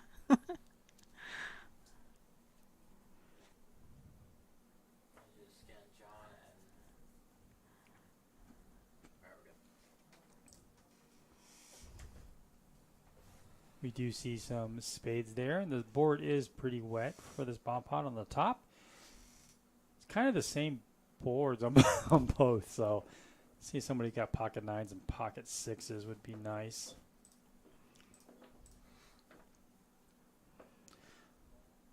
Alan, it is not too late to come down here and play.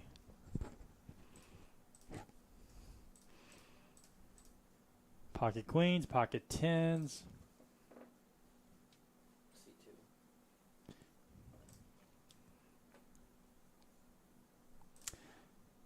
C2. CJ with the nut draw there. Plus, he's got top pair. I'd like to see him bet that. I think he checks. And then we we see Bob betting because he has the 8-7 and he's blocking it the other straight draw. So he's got straight draws on both boards, up and down.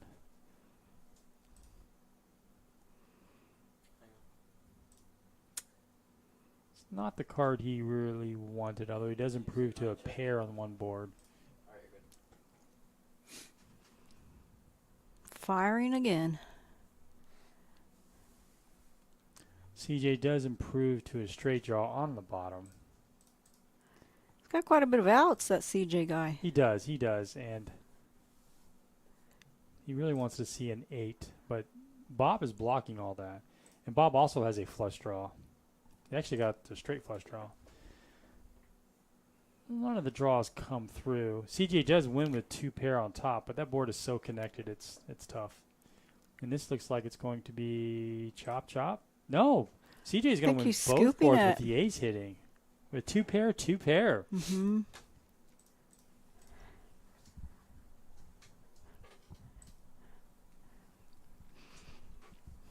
It's a rarity to scoop it.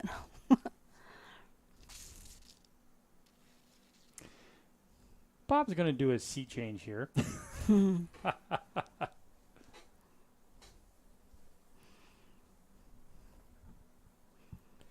Bob did have all the outs in the world.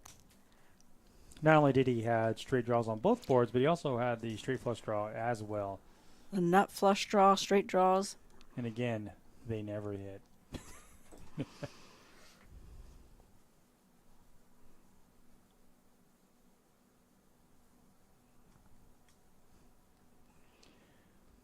think I heard bomb pot.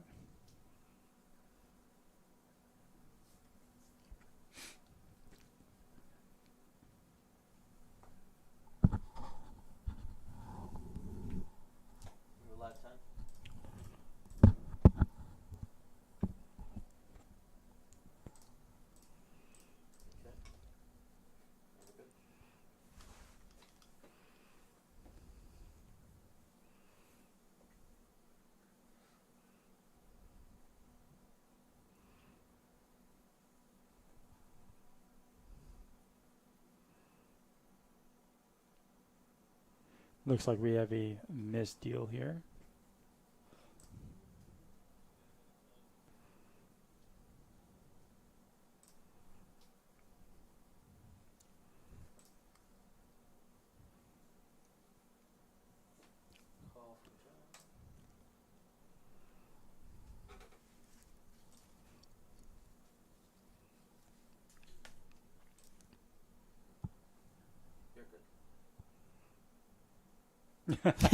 Did you hear that? I did.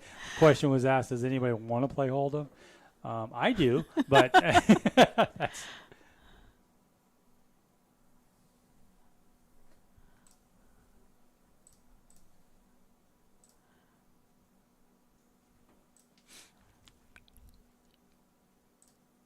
I think Steve will probably want to play Hold'em though.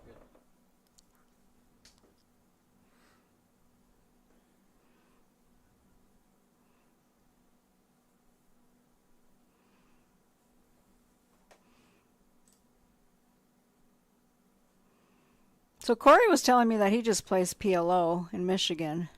Greg, I think he said it was a 5-10, so a bigger game. Yeah, he's definitely a PLO player, and but we'll play Hold'em. I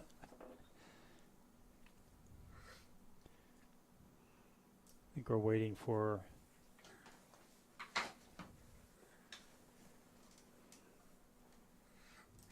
we had some of the cards misread there. We do see Corey raising it to 60.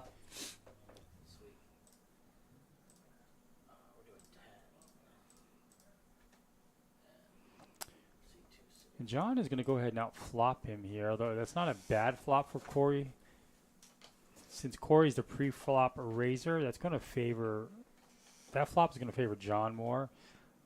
Corey could rep this ace, but I think John knows Corey so well. That's right. Okay, cool. Usually it's that order.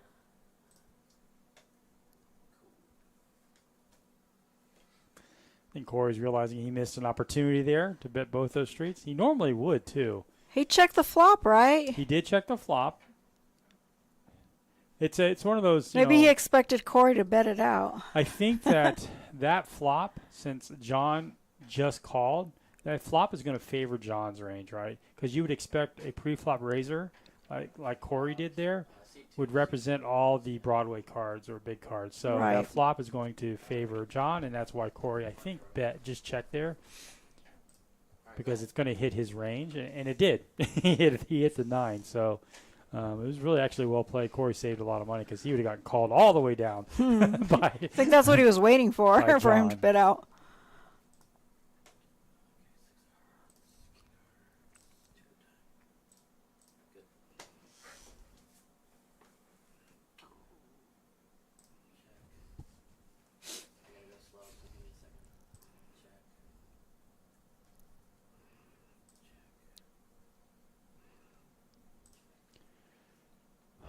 We are on to PLO. I don't know if the players agreed to play just straight PLO from here. We are 6-handed. Corey's our overwhelming chip leader with 3,400 right now. So, and he's also got a 65% VPIP.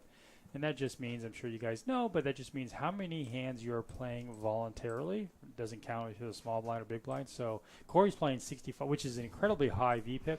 Actually, it's probably not that high given the fact that we are playing PLO.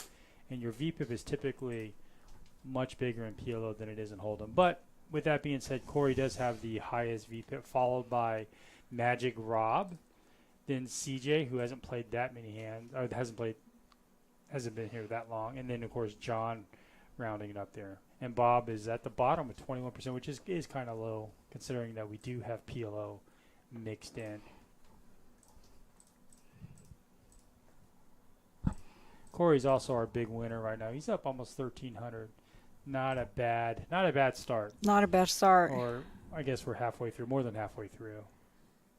And earlier in the cash game, he also did very well.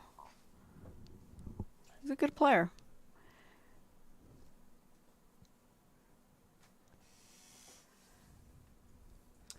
John with a boat.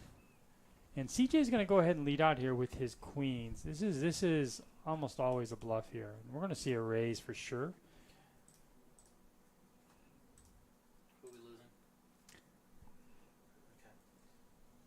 For PLO, this is a small raise when you 3x this on the river. And again, we talked about river bets. It's 8:53, almost 9 o'clock. I would have liked to see John just show the king 9 versus the pocket 6s.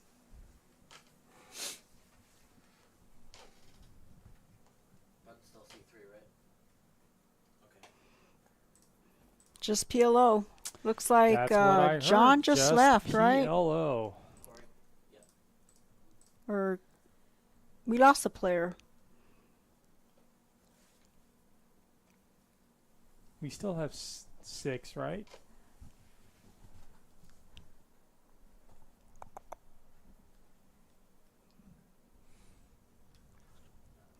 I need Bob to scan. Is Steve still here? I think he left.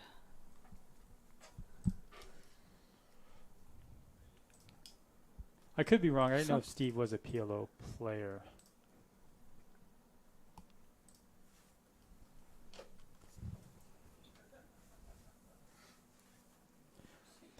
We have Rob here, Magic Rob. He's going to bump this up here with some connecting cards with the flush draw. John with a real hand, double suited with the kings. Kind of your top 7 or 8% hands right there. Going to 3-bet this. As he probably should. Mm-hmm. Yeah. Steve's going to lay down his ace-king. Don't mind that at all. His ace wasn't suited, but his king was. And Corey calls. He's got 2 pair in his hand. He's hoping to hit a set. Yeah, I mean he does have some hearts there, but it's covered by John. He's probably not looking for that. He wants the boat. And that's not going to do it. Yeah, instead John hits his top set. He sure does. Nobody with diamonds, and that's what John's worried about. So he's probably going to be aggressive here. Full pot size bet. That's letting everybody know he has kings. He either has kings or he has a nut flush draw, something like that.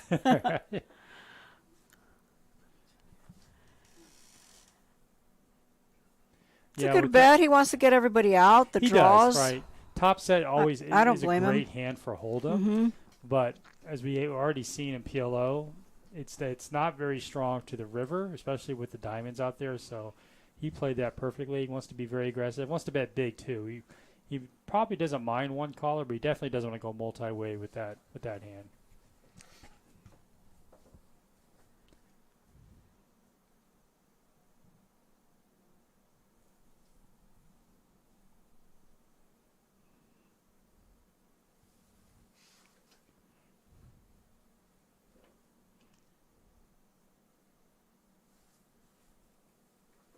Deshaun is saying he taught Rob how to play.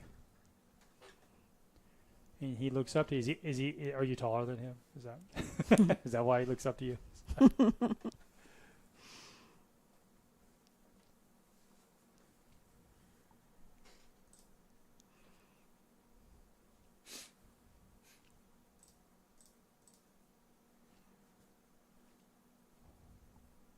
Get a small raise to 5 here by CJ with his suited ace. Bob, he's got a nice little hand there. He's Queen Jack suited, so he's got some Broadway cards with the 10s as well. Corey's got a pair. He's got some straight opportunities if the right board comes.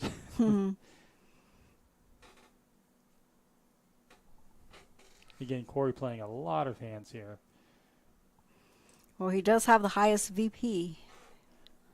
Both players flop a queen here, but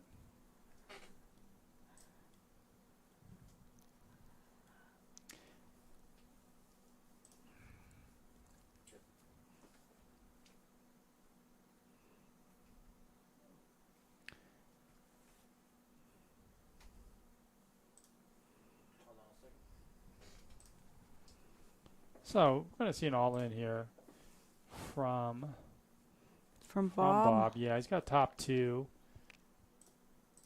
And Corey also, I'm sorry, Corey flopped 2 pair. I missed that with the 6, so he calls as well. So he's drawing dead really to the 6 here for the river. He's going to miss that. He's going to double up Bob, which hopefully puts him in a better mood as he's going to double up here. Pick up $600, which is great.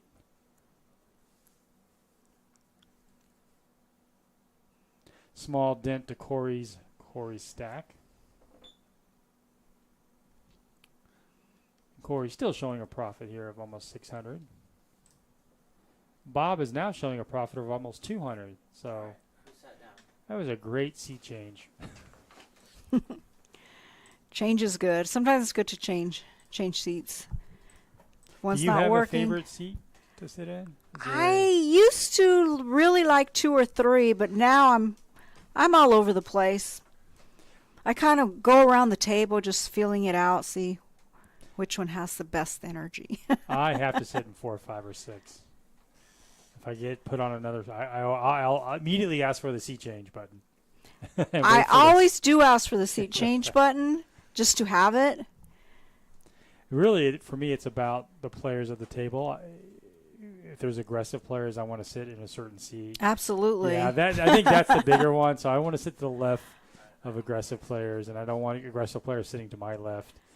You always want him on your right. Aggressive players or the donkey players. And I'll actually have players will ask me where am I sitting, so they'll sit to my left, and sometimes it's a chess. It can be a chess game.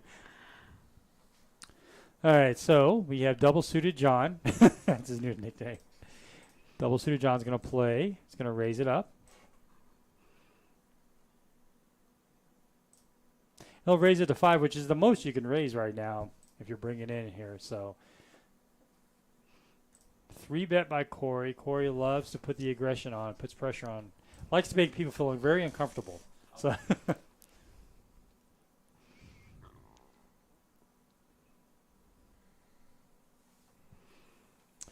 still only going to 4-ways. Even with the 3-bet, it's only $20, so a lot of players will opt to play that. And we see hearts right off the bat for John here. Plus, he does have a 4, which could mean something with some backdoor stuff. Hold on, John folded. Steve with top pair. Not the flop he wanted to see with all those Broadway cards. And, of course, John just binks it right there. We're seeing CJ bet at the worst times. I mean, there's different ways to play, but he bets when those draws get there, and someone always seems to have So it. John just called with the nuts. Which I love yeah, it. He's keeping that player in I like there. how he plays. He's very wants to- balanced. he wants Mixes to it keep up really well. keep the players in. Bad card for CJ. Now that we see a 4th heart, it is less likely that John has hearts, but not impossible, obviously. And he's going to value bet this, which does it again. John just does it again. Just value bets it again. I mean, it's not the nuts, right? 9, 10 of hearts. There's straight flushes out there, right? 9, 10 of hearts, 6, 9 of hearts, But he's just getting CJ is getting value owned here by John. As we've seen that a couple of times now.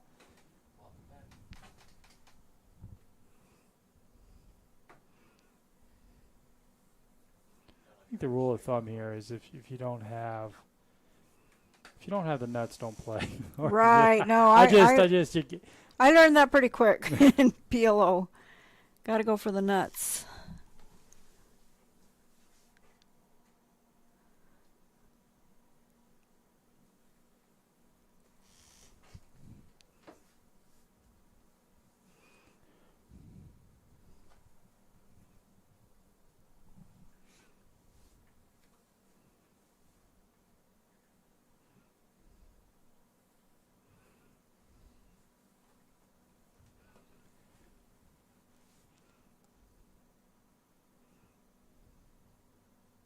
I think with that last win, John is only down to $13, which is really great because he was stacked early on by Corey, probably in the second hand, something like that.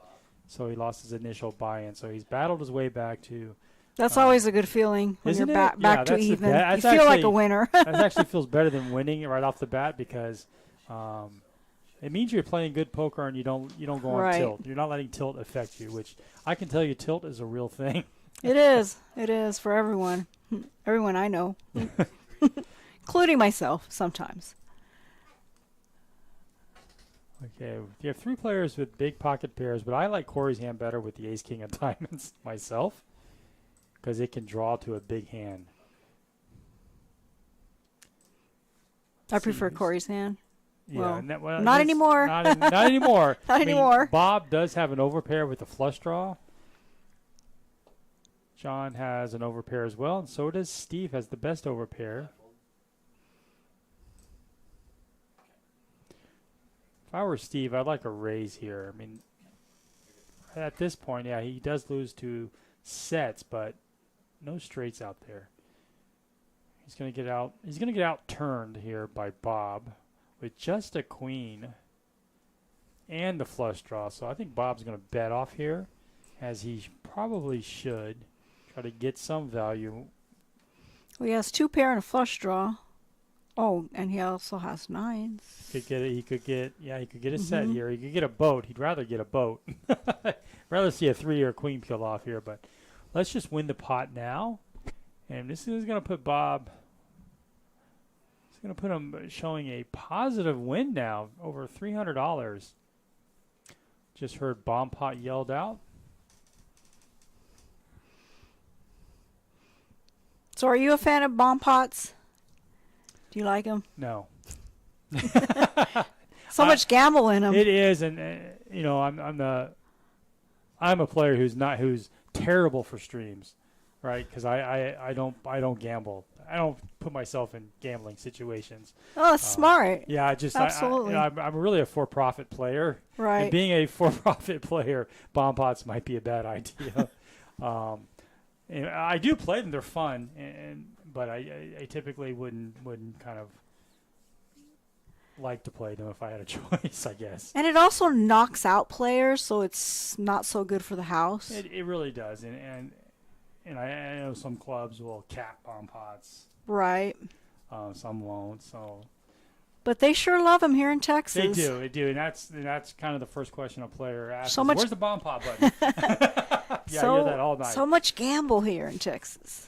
I typically will. I'll play them, but I just won't. I'm not going to be chasing. You tread lightly. Yeah, I do, and I would have to have a really strong hand on both boards to really go with it. So.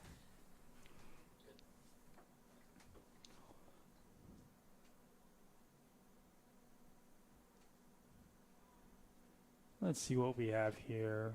Well, we do have hearts and spades.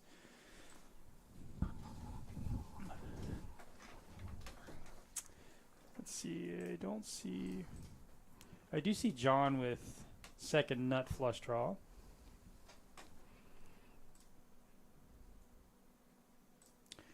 Magic Rob with a gutter here.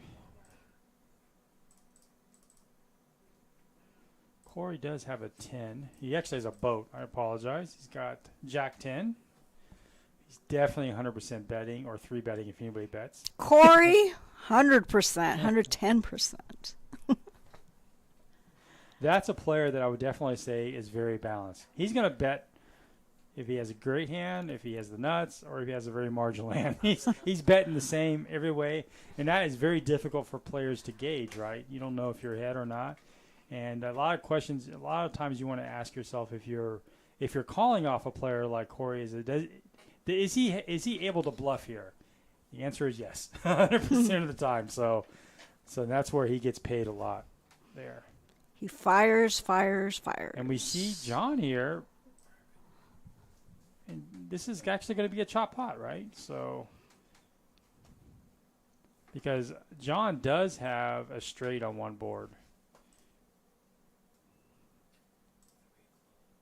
Corey saying, how can you play it like that? With a profit of $20. The pot was 1.4K, and it's a $20 win for both players. That's high risk, low reward.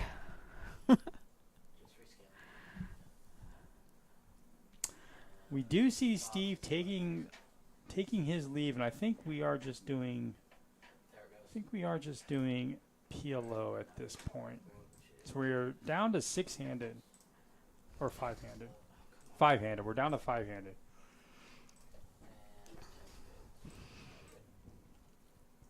So do you prefer short-handed or a full game? I like a full game.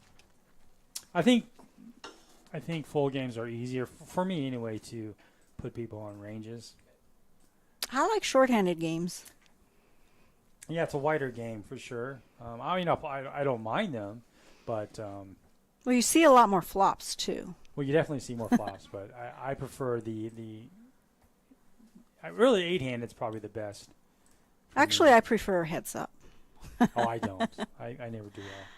I actually don't play a lot of heads up. I played them in tournaments and I've always found second place to be my friend.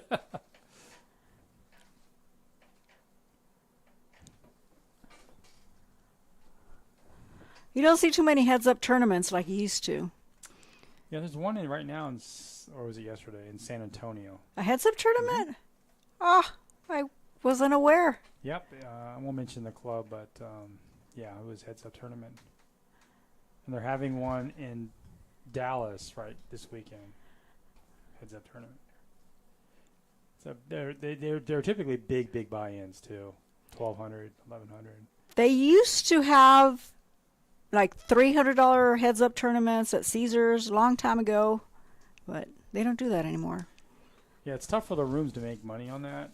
Right. They have to hire a lot of dealers. No, I understand it. I get it. Yeah. Clubs for everybody. So Bob and John flop it, but John's going to be able to get away from this, I think. Especially when Bob just leads out like that. Although it's not the nuts.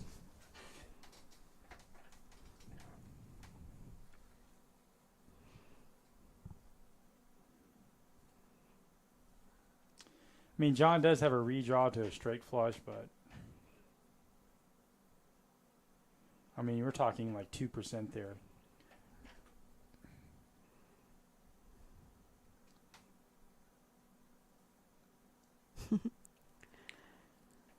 Because he's going to need to go runner to hit his straight flush.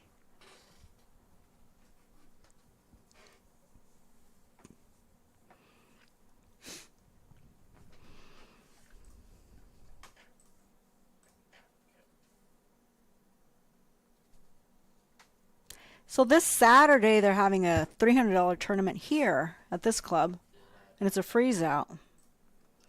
And it's going to be a ring event, so you'll get a ring. It is. It's a I think it's I can't remember what they called it.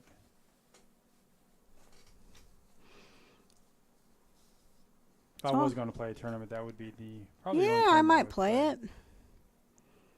I do like freeze out tournaments. Feel like that's like the true form of.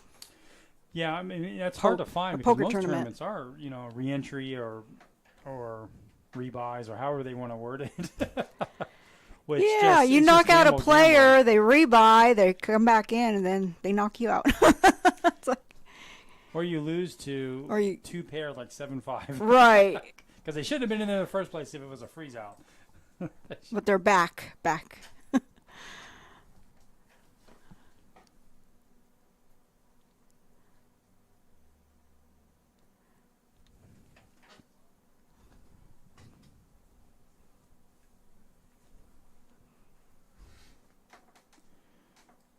All right, we are looking for 8-9, and that's what Bob has. Bob has 8-9, and he blocks other people from having 8-9 with his pocket eights. John does have two pair, top and bottom. Probably not going anywhere. And CJ, it's got open-ended. It's got the better open-ended with the king-queen, so he's probably not going anywhere. And that's what we see. And Bob's like, thank you, now make it low. 2, 3, or 4, please. That is not what he wants That's to not see. what he wants to see, no. John, we've seen John do this a lot. Slow play his hands. He just knows that players are going to bet this. And he has really nothing to fear outside of the Jack-10.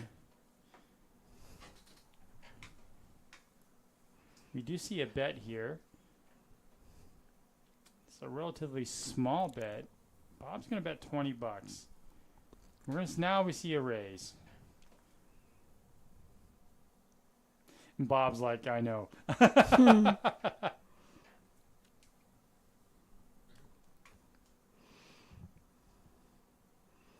Straight no good. And he's going to get a call here. Again. He's a non-believer. That's 3 times now. I think I'd start believing. Especially going multi-way.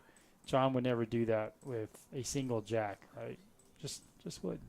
But in this game, you don't see too many bluffs.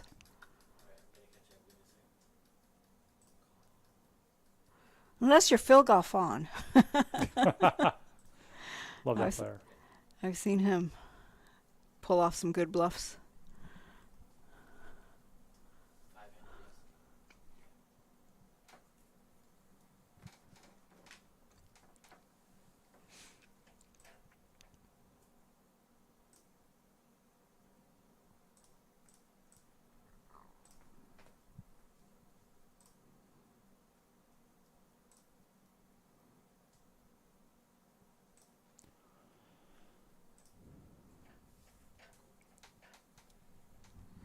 Just trying to get the card scanned in here. It does say we have 6 players. We have a new player coming in here in a little bit named Hector.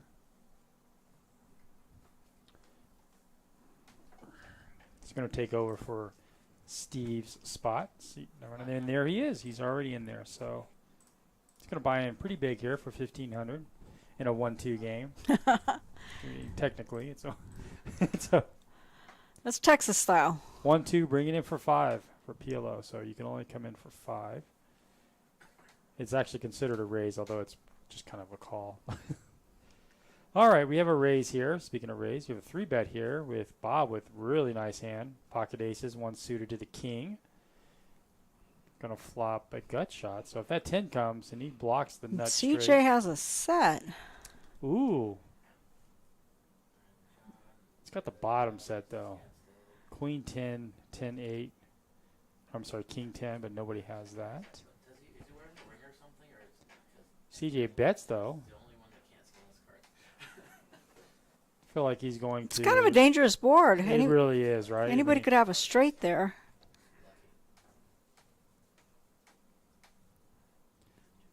Well, CJ's going to like that card. If he thinks he was good on the flop, he's definitely good on the turn.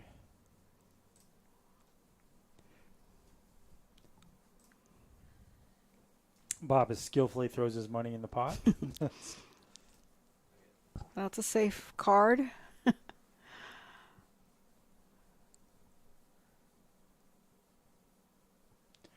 little bit of a slow roll there.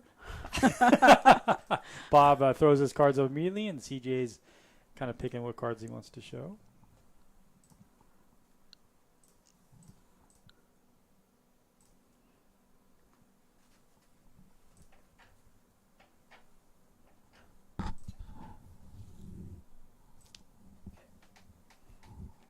Dealer change, and what does that mean?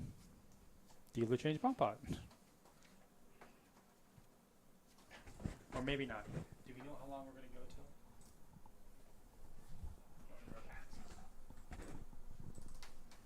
I have no idea. Yeah, we do. And then you said 8 folded. Okay. God, I wish I knew the same answer. Ask the dealer, ask John. Yeah, I was just wondering if you could ask John how long we're planning to go over this. Okay, at the end of the hour. End of this hour. Have not seen Hector play before, What's up? and I feel like I've seen all the players. Oh, and we have another player coming too. I have seen him play. He's very good. Although you guys won't see him for another 15 minutes. I can peek out the door. Oh, is that Chris? Don't know his name. I feel bad. Is it Chris? Oh, it is. Yeah. Okay. Oh, watch out, table. How much money does he have? He does have tattoos. I'm not a fan of tattoos, so. I can tell. Deshaun says the only thing Rob folds is his laundry. Okay. Well, he is sticky. I will say that. Yeah. So is CJ. CJ's very sticky. He doesn't believe anybody. So I think the players are going to recognize that, and they will not be trying to bluff him. Although there's really no bluffing in PLO. This game's going to get interesting with Chris at the table. Yeah, we have roughly 45 minutes left. You guys He's- won't see him for another 10 or 15 minutes. He's- Magic Rob, we've seen a lot of pocket aces tonight. And it's rarely won. It's rarely won. But and he does have a suited ace, so with Broadway opportunities for the straight here. CJ also with a strong hand, I would say just as strong with the ace king suited with the pocket fives. And then the case ace Corey's going to have. He's way behind the other two players, but we haven't seen a flop yet. And bam, Rob has the 6. Probably the hand that he wasn't thinking was going to be good with the 6 or the card. It's going to lead out here. I like the lead.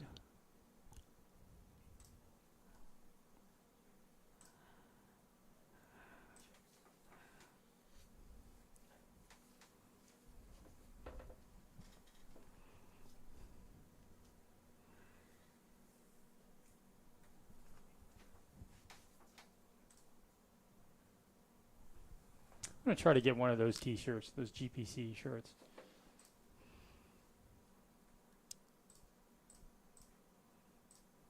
It's not a bad looking shirt. I always just wear black when I play poker. You won't see me in any other color. 9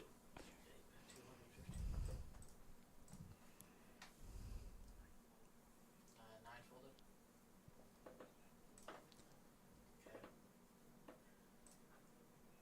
Okay.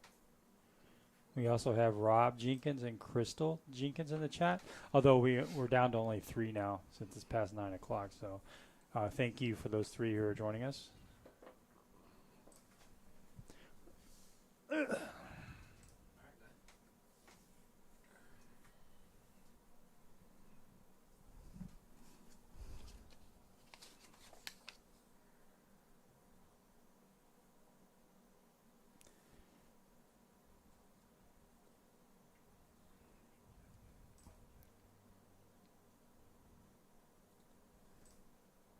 I accidentally closed the chat. I'm sorry. Let me hop back in here. Here we go. Well, this is interesting. We have more likes than we have people in the chat. So that's awesome. Everybody that came in the chat liked, so I appreciate that. We appreciate the likes. Yeah, makes me feel good. Makes me feel like we're doing a good job. And hopefully you're finding value out of this. Speaking of value, well, we don't really have any in this flop.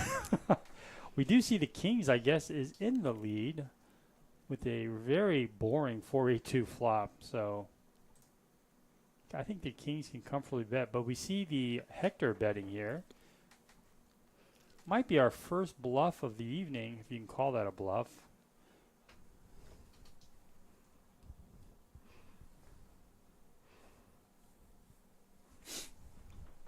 Hector, is he one of the new players? He is. Ah. He came to play.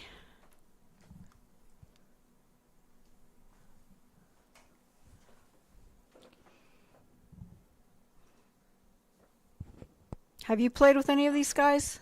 Yes, I've played with, well, I played with John, played with Corey, played with Bob. I played with Steve, who's not there anymore. Before, when I would do the stream, I would play before the stream and after the stream, so the same players here.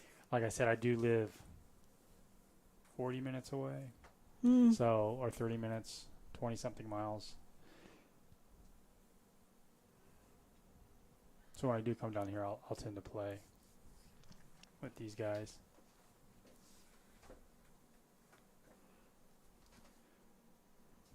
All right, we do see some clubs and some really kind of Broadway draws here. Let's see what the players have.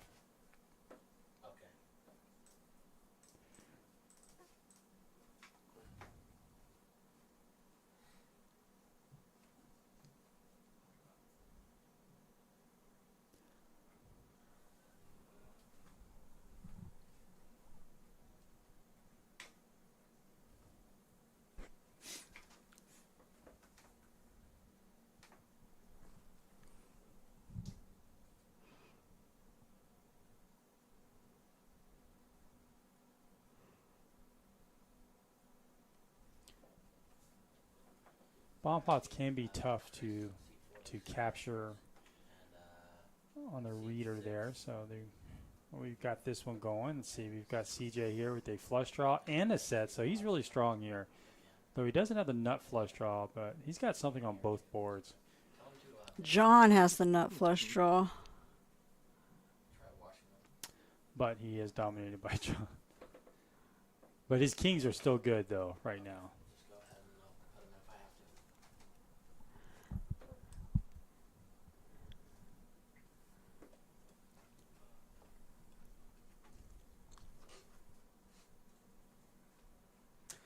I think, Drew, the only person that can make Corey's chips disappear is you. And you are not here. So look forward to seeing you back at the club. You always make me nervous when I play against you. I never slow play, and when I do play, which is rare, when I do play with Drew, I never slow play anything. I can recall a time where he 3-bet somebody to 65, and I had pocket aces, and I like jammed for like say 800, just because I didn't want him to draw out on me. All right, let's see what we got here. We got a set here. We got John with the nuts draw on one board, and he's got a gut shot to the. Yeah, he's also got a gut shot to that same board. Plus, he's got backdoor stuff on the other board in top pair, so he's looking really strong here. CJ is going to go all in, which is perfectly reasonable this time. Not that it wasn't last time, but perfectly reasonable this time. He's actually winning on both boards. If we could just stop now. If we stop now, he's winning good. on both boards. So he needs that to hold. He probably doesn't want his flush to come in. But anybody could have Jack 10 here. It is a bomb pot, so he loses to Jack 3 or 10-3 at the moment. But hoping his set of fives is good as well. So he's getting his money in good. He can triple up here. It's a big pot. We have a $1,600 pot, one of our biggest pots of the evening. He's not going to like that hand as King Jack, although he does block the King Jack, but the Jack 8 actually gets there, which actually Corey. Oh, Corey's. Corey, that is dirty. Corey with the Jack 8. Definitely going to bet now. And when CJ sees this bet, you know his heart just because his one hand that he was winning is now losing. Although he is still good. No, he's not. I apologize. John does have an ace on the one board with the nut flush draw. So, I mean, CJ's pretty much drawing. He's pretty much drawing dead here. I mean, he'll need a. Yeah, what does he need? He needs a king on the top and a 5, or the board to pair on the bottom, which is. Anything is possible. It's more likely the board pairing on the bottom. And with that bet, the ace gets out there, so it's going to be a chop. It's going to be a chop.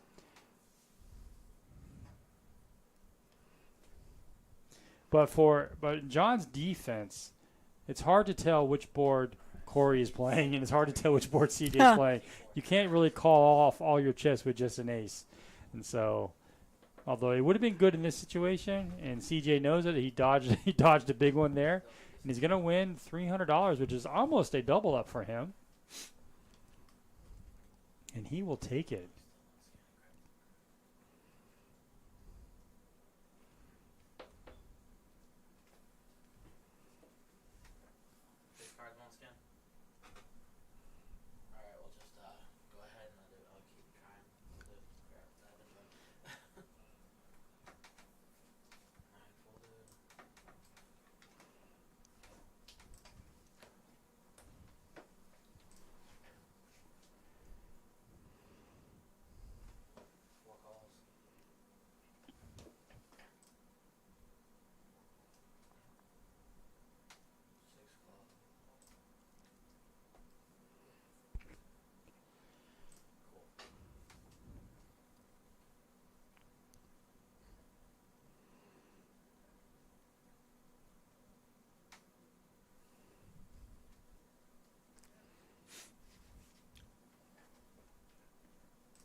There you are again in the back. You can see. Keep popping up.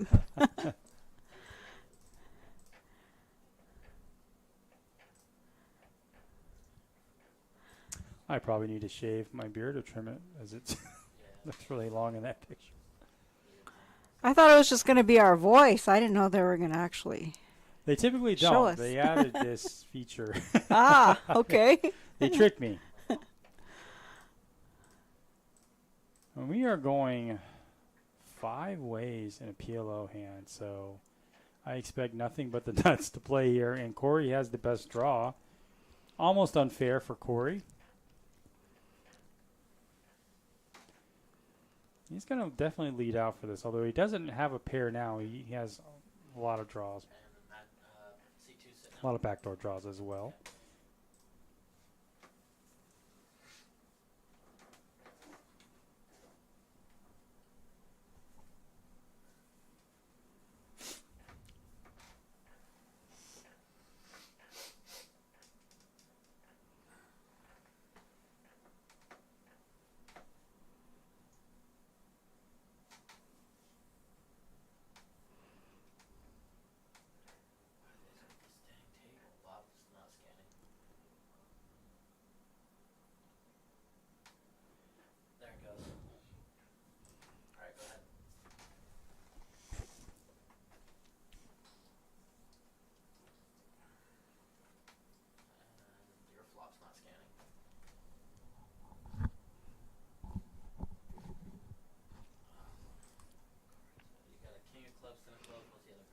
We haven't seen a lot of straddling in this game, which is a little unusual. A little bit and move it around. But here we Aye, go. We do you're see a right. double. I just said that, and now we see a double straddle. I like it. A double straddle. I didn't even plan that. That was I was just saying. I just noticed. Hey, we haven't seen a lot of straddling. You called it out. That might be a triple straddle because you have to straddle in for 5. No, you have to bring it. I'm sorry. Yeah, you have to bring it in for 5. So the straddle would be 10.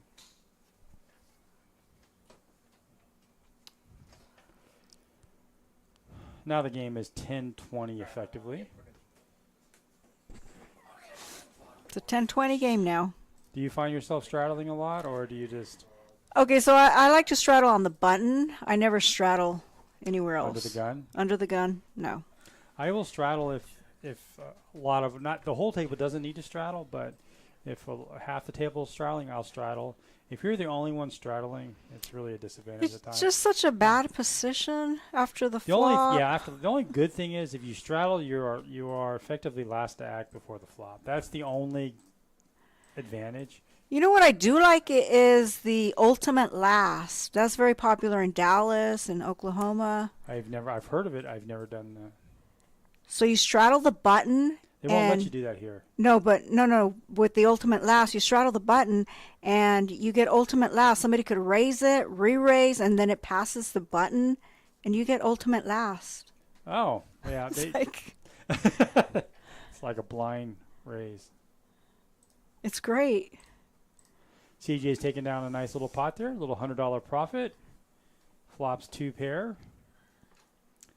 Corey just with the gut shot. CJ starting to heat up. Won a couple of hands now.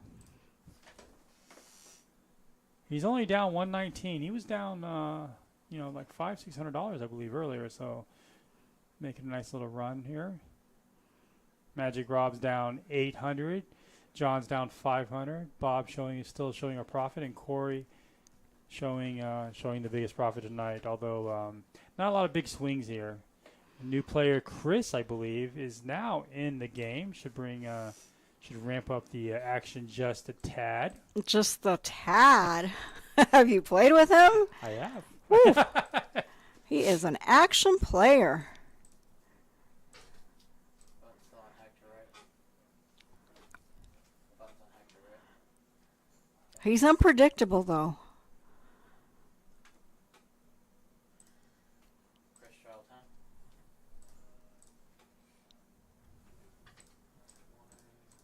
540.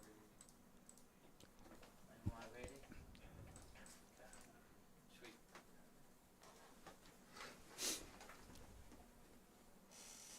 You guys have put that last. We've had a straddle to the button twice now. Oh, really? Because it's winding down. Oh, there's more straddling going on now? Yeah, you'll see more straddling Yeah. as when the stream is getting close to the end. People are trying to. Build those- the yeah. pots, Not scamming. gamble more. There it goes. And this game will continue afterwards, for sure. So if you are in the Georgetown area or Austin area, you can come down here and play in this great room.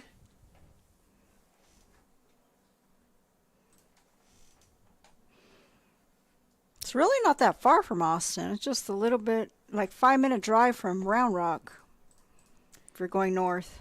If you are in the chat, let us know where you are watching from. I'd like to know where you guys are watching us from. If you're local, if you're from out of town or whatnot. And let us know, more importantly, is how did you hear about tonight's stream, since we kind of just, put it together last minute. We were going forward with our stream, so this is kind of a new setup for us. Let us know how you heard about the stream.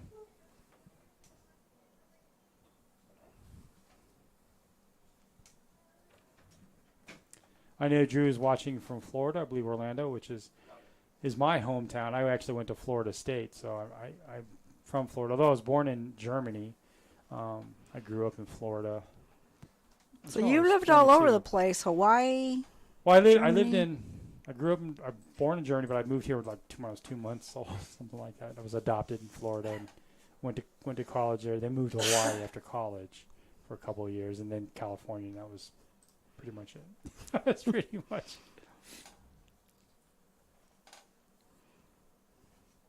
set of fours by Corey. He's just not only is he playing really well, but he's flopping now. So don't see a bigger set here. John could outturn him here with his pocket nines, and he does have a flush draw. He actually has a gutter to the straight flush, but he's not going to get that because He-Man, who's all in, is that Chris? has his own straight flush draw, but they hold each other's outs. So I don't think that's. I guess that is him. He-Man is Chris. And he has the jacks, but he's not going to win because Corey has the boat. And again, Corey's going to felt somebody here.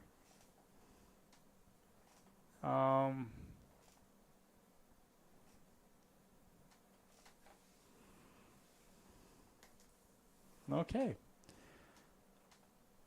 He-Man is saying that was fun. Let me. Oh, he'll rebuy. He will, but he's like, but I had trips.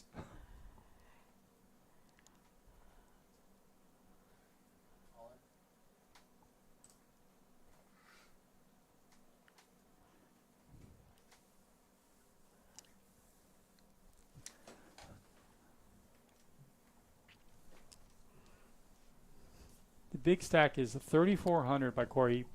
Pretty much covers the whole table.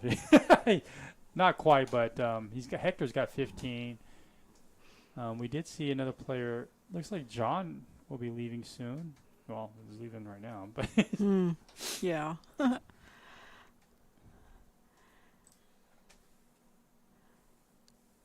John's always fun to play with.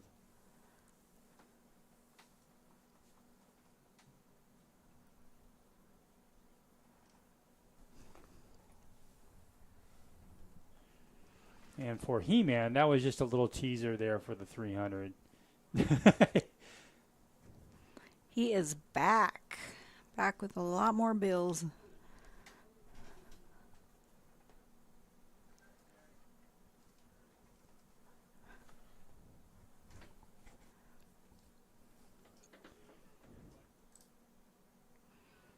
it twice? Okay.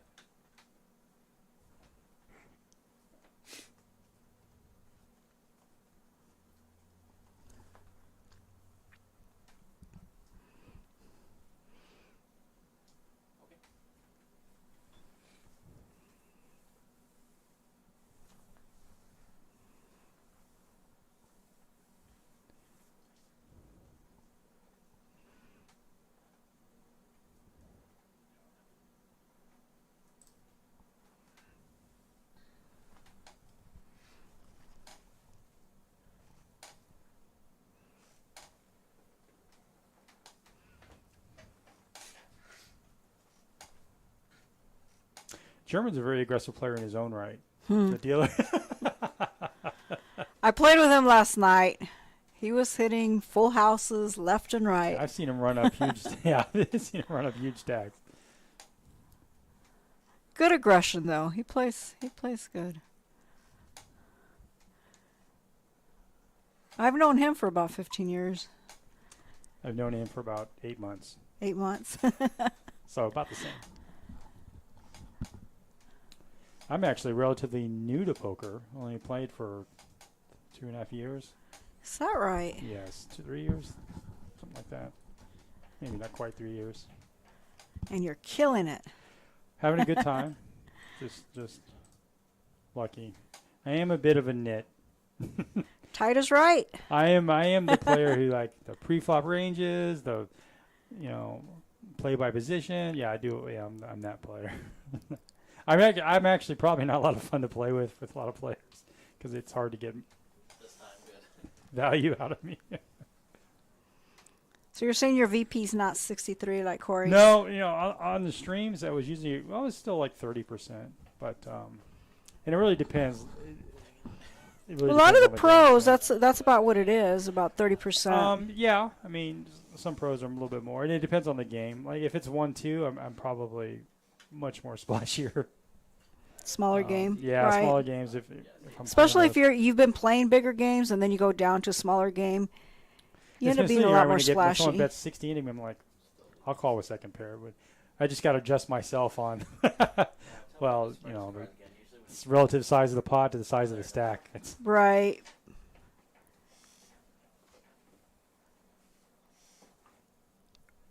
Raise to 100.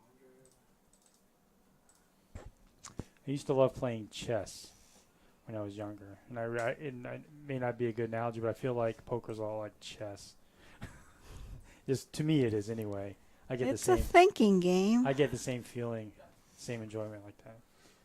Although I haven't played chess in, I don't know, 15 years.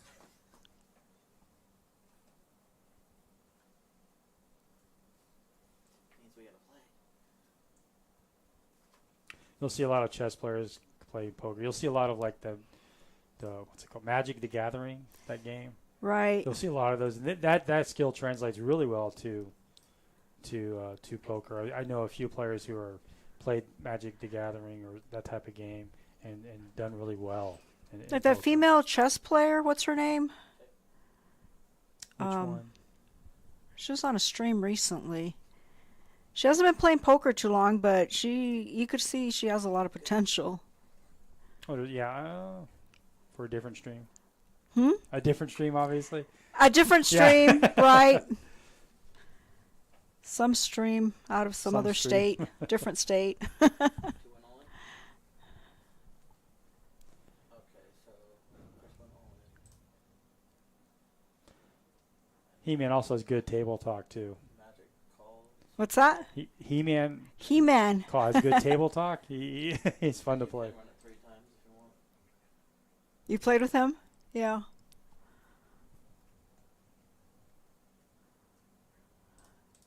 2 and a 3. Okay. Have at it. Yeah, he's a fun player. Mm-hmm. 2.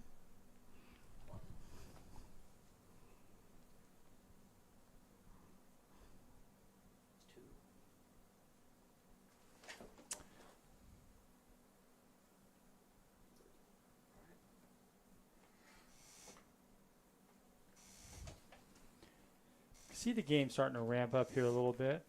We don't see other players' hands outside of Hector's, but I do see $79 to call, which means we were straddling, and there was a bet by Corey.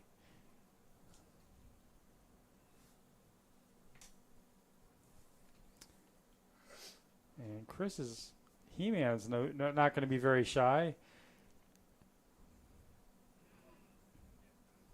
And with that call, it's definitely going to be priced in here for Bob. I like the 6-7 suited, although in the PLO, it's usually typically not a strong holding. And Corey doesn't have much here. He's got a lot of heart. He has a lot of small He's cards. gonna have to. His only bad thing is if he Corey hits likes to that. play, though. All right, so Bob's gonna hit the flush draw plus top pair. He's actually got 2 pair, top and bottom, and he's not going anywhere, even though 8-9 gets there, and we don't see what He-Man has. But He-Man checks because he knows he has an aggressive player to his left, even if he did have 8-9. Bob's just gonna bomb it here for 2, almost a full pot size. We've seen Bob do that a few times now. Flush draw.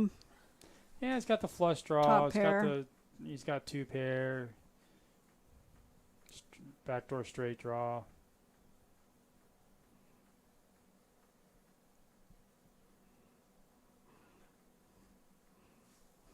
Those backdoor draws have become quite popular. Well, yeah, because it just gives you equity down the road, right? I mean, it could be a difference in whether you're calling a big bet or not, even though you might have like top pair with the backdoor draw. If you just have top pair, you're never calling. But if you have some backdoor equity, it makes it easier to call, for sure. It's all about the equity. Oh, okay. So live 10, live 12. I mean, I'm guessing. I don't know. I'm guessing.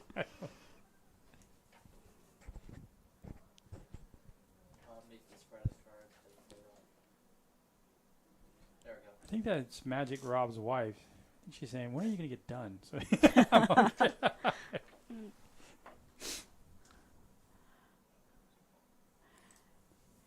She should join in. We need more female players.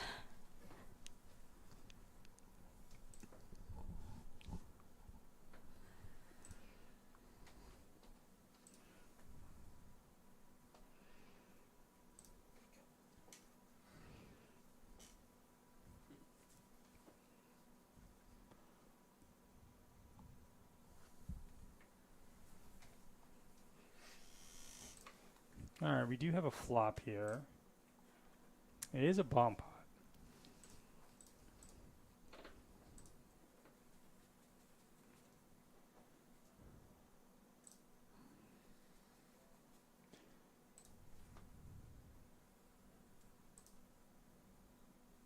I think we had a damaged card there, and they were just switching it out.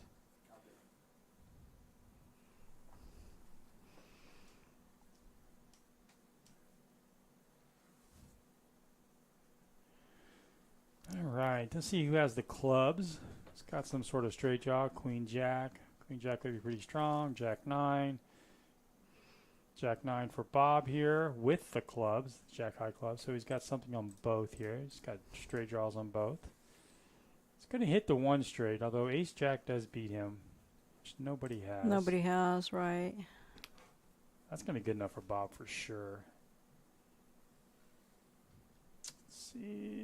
He's got 7-9, 7-4 also. I do see 7-4 by He-Man, who smartly lays it down because he's got the bad end of the straight, although I think he's good there.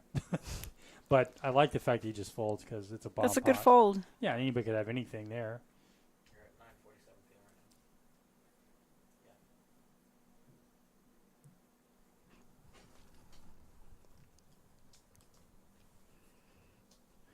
now. All right, we do have 2 straights and a pair. I'm just trying to see. They pretty much have the same hand almost. Bob 9 is going to play as a kicker for 1 board, and CJ has a straight on the other. Does he have a straight on the other? It was the first time Bob's getting in that quickly.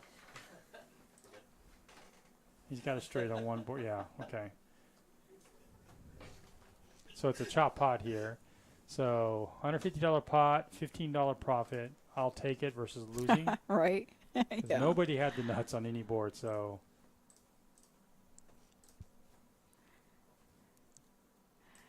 It's easy to get felted at this game. Yeah, that's Bomb why pots. I only play the nuts. I actually think, let me ask you a question. What do you think, we're speaking specifically Hold'em here. What do you think, like, one of the most important skills that you would think about when playing poker? Like, you'd have to have in order to be a profitable poker player. You have to have patience. Patience is very important. And I think it's good to be able to read the players, know which players you can bluff, which players are unbluffable. Yeah. So like, Just being more knowing exploitive. your opponents. I agree. I think table selection for me is really important. That's why when I play the bigger games, like a 5-10, yeah, if I go to a table where there's obviously 3 or 4 players better than me, I have no problem getting up saying thank you. Right. Whenever I'm in Vegas, I always look for tables that have alcohol. Yeah, because The louder tables. the Vegas games, I mean, I am considered a net here, very snug, but in Vegas, I'm often called a maniac because I 3-bet a lot.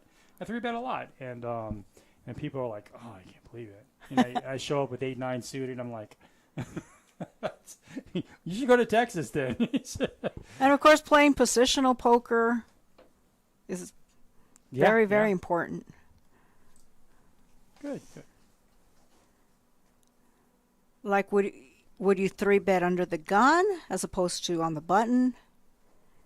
Yeah, I mean, your ranges will definitely change as your position moves around the table, under the gun all the way to dealer, hijack, low jack, that kind of stuff. So, I think, for ranges that I play, under the gun's like 10%, right? 10% of your hands, or that's probably even a lot. To when you're on the button, I may play 40, 50% of my hands. So As you should, yeah. Mm-hmm.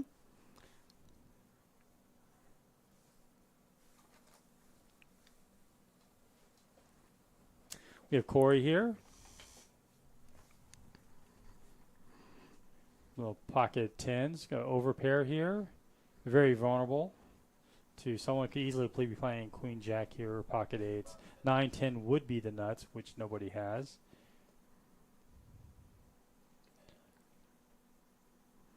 Hector with the Tell him to spread them out. Like, top pair only and back towards straight. He's got a little bit of equity here. Well, a little bit. He's almost got half the equity.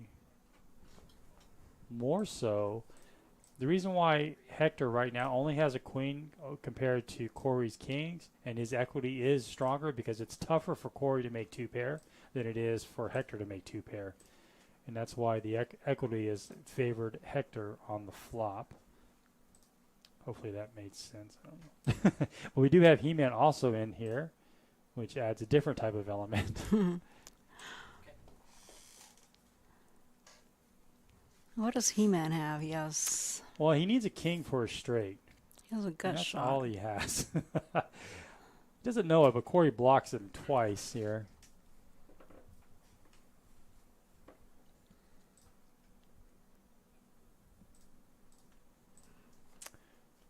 Hector can also make a straight, and he's going to go ahead and barrel this. He's going to turn this into a bluff, which we really haven't seen tonight. And it's a big bluff too, right?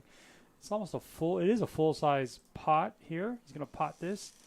Top pair equity. He's got it. A 9 gives him a straight. Doesn't give him the nut straight, right? As Or maybe he thinks his queen is good. that would be tough, multi-way. He does have two more aggressive players in the hand with him. Right. So I think if it was two other players, he probably wouldn't do this. But given the fact that it is He-Man and Corey, 9-10. give Corey some credit. I He's mean, he has actually a thinking 10. about this. He's thinking, I don't know, man. I don't see Corey calling here with just overpair, but He's representing a straight, basically. 100%, yeah. Oh, and Hector And did he- pick up equity with the flush draw. I apologize. He also has a flush draw, so that's why he's also doing this. He's on draws. He can't. He knows his queen is no good here, but And he has the 10 blocker, so oh, Corey is calling. Corey's bringing the action, and what a great read by Corey. Even if he doesn't win this hand, he is correct that because he's not. Oh, they're gonna run it twice here. Gets one flush, and it's a chop. Our biggest pot of the evening, probably $3,500, and it's a chop. And what? That's just a great read by Corey. I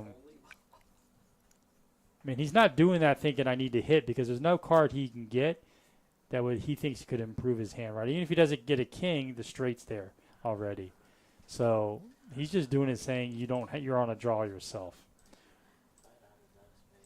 You see that play a lot. You see that call a lot in Hold'em when someone goes all in when that flush gets there or that flush draw. People will call thinking you're on a flush draw, and they're right a lot of times. So. Or maybe he got word that he got bluffed by Hector earlier. 60?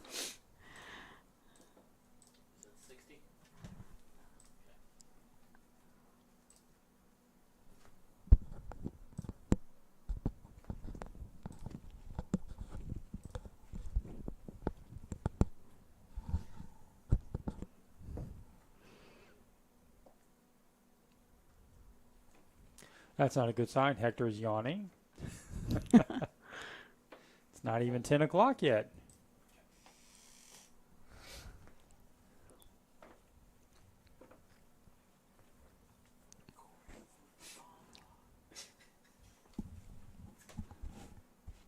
You got 5 minutes, so depends on how fast you are. Yeah.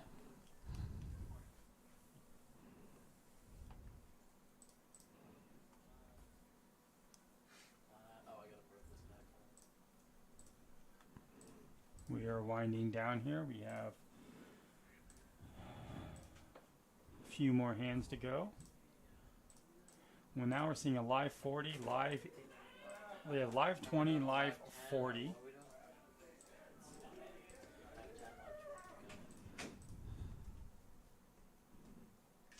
I wish Hector could have started the stream. It's been fun. Also He-Man as well. Need Chris to scan his They're card. both Choice of names. fun to play with. Mm-hmm. I've never played with Hector. I have But not, I've never even seen him before, so it looks like a fun player, a very good player too. Bought in kind of big for this game. I think he bought in for $1,500. He came to play. We do see a raise here. to 100. I like it. Suited ace, pocket aces.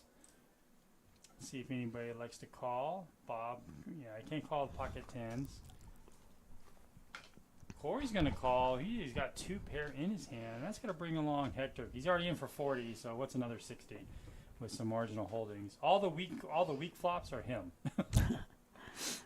10-9 suited though. Looking for that set. He didn't hit it. Oddly enough, pocket aces are in the lead right now. But you can see the same equity is shared by He-Man, as he's got a top pair. Top pair. So they both have 33% here.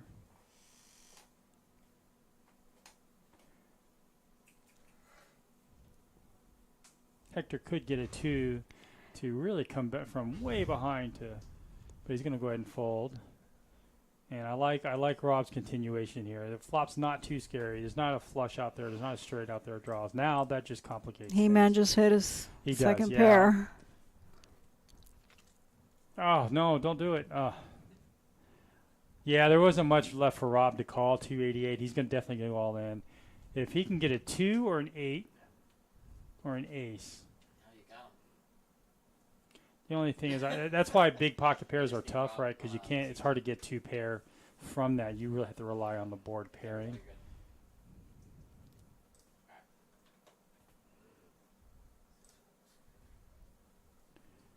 He-Man's worried about a set already, and there you go. So now He-Man does not. That 7 doesn't help, as he can only play 2 cards in his hand, as all you know, I'm sure. But, right. And that is it. Oh! I think we have a chop pot here.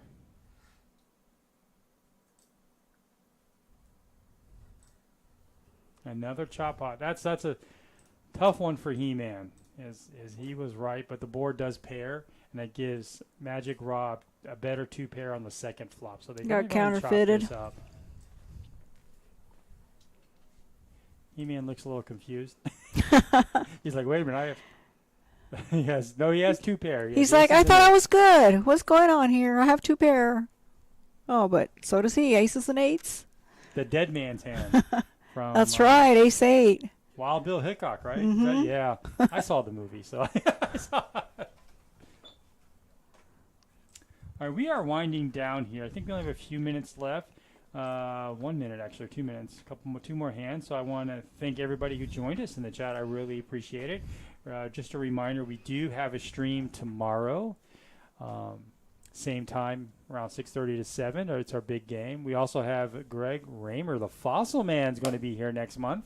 April 20 or 19th. 19th. He'll be here for 3 days. So please come down to Georgetown Poker Club, and you get to see one of the best players in the world, especially in tournaments, right? He's just millions of dollars. Look him up on Hendon Mob. And if you want to join the Poker Academy, he will be doing it on April 19th at 9 a.m. 8 hours of intimate training. Intimate. That's a very $300. Is the buy-in for that. Interesting word, but all right. Now I want to thank you, Tracy, for joining us. Thank you for having me. It's been a pleasure. Been a lot of fun. Thanks for it has for been helping fun. Out. So we are down to the wire here. Let's kind of go over the stats a little bit. VPIP, He-Man, 80%. He hasn't been here. He hasn't played a lot of hands, but that sounds about right. He has played them all, so it seems like. And we do have Corey at 69%. He's ramped up. Hector also very high. He hasn't played a lot of it, but he's played the hands he has. The time he has been here, he's played 2/3. Everybody with a pretty strong VPIP. Bob only playing 28%. As far as the cumulative winnings, we do see Corey with a profit of almost 1,300. Not a bad night, and Bob coming in second here at almost 500. So Magic Rob kind of having a rough night here. He's down 1,000, so I'm sure he'll pick that up. So, all right.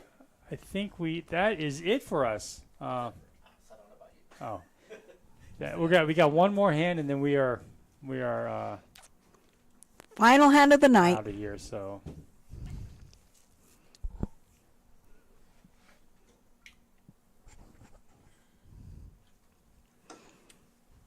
All right, let's see a flop. We're going 5 ways to the flop.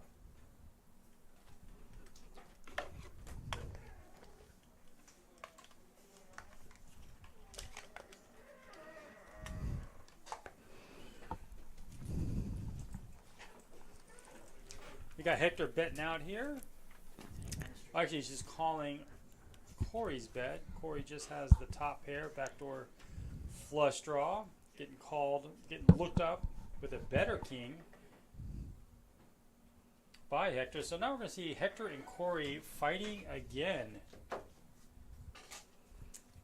And with Corey picking up additional equity with the flush draw. I'm going to save my Red Bull for another evening. And this is probably going to be a fold here by Hector, although I think he's pretty sticky. Yeah. All right. And that's going to do it for us. So, again, thanks, everybody, for... thank you, everybody, for joining us. We will see you tomorrow night. Have a good night. Thank you. Have a good night.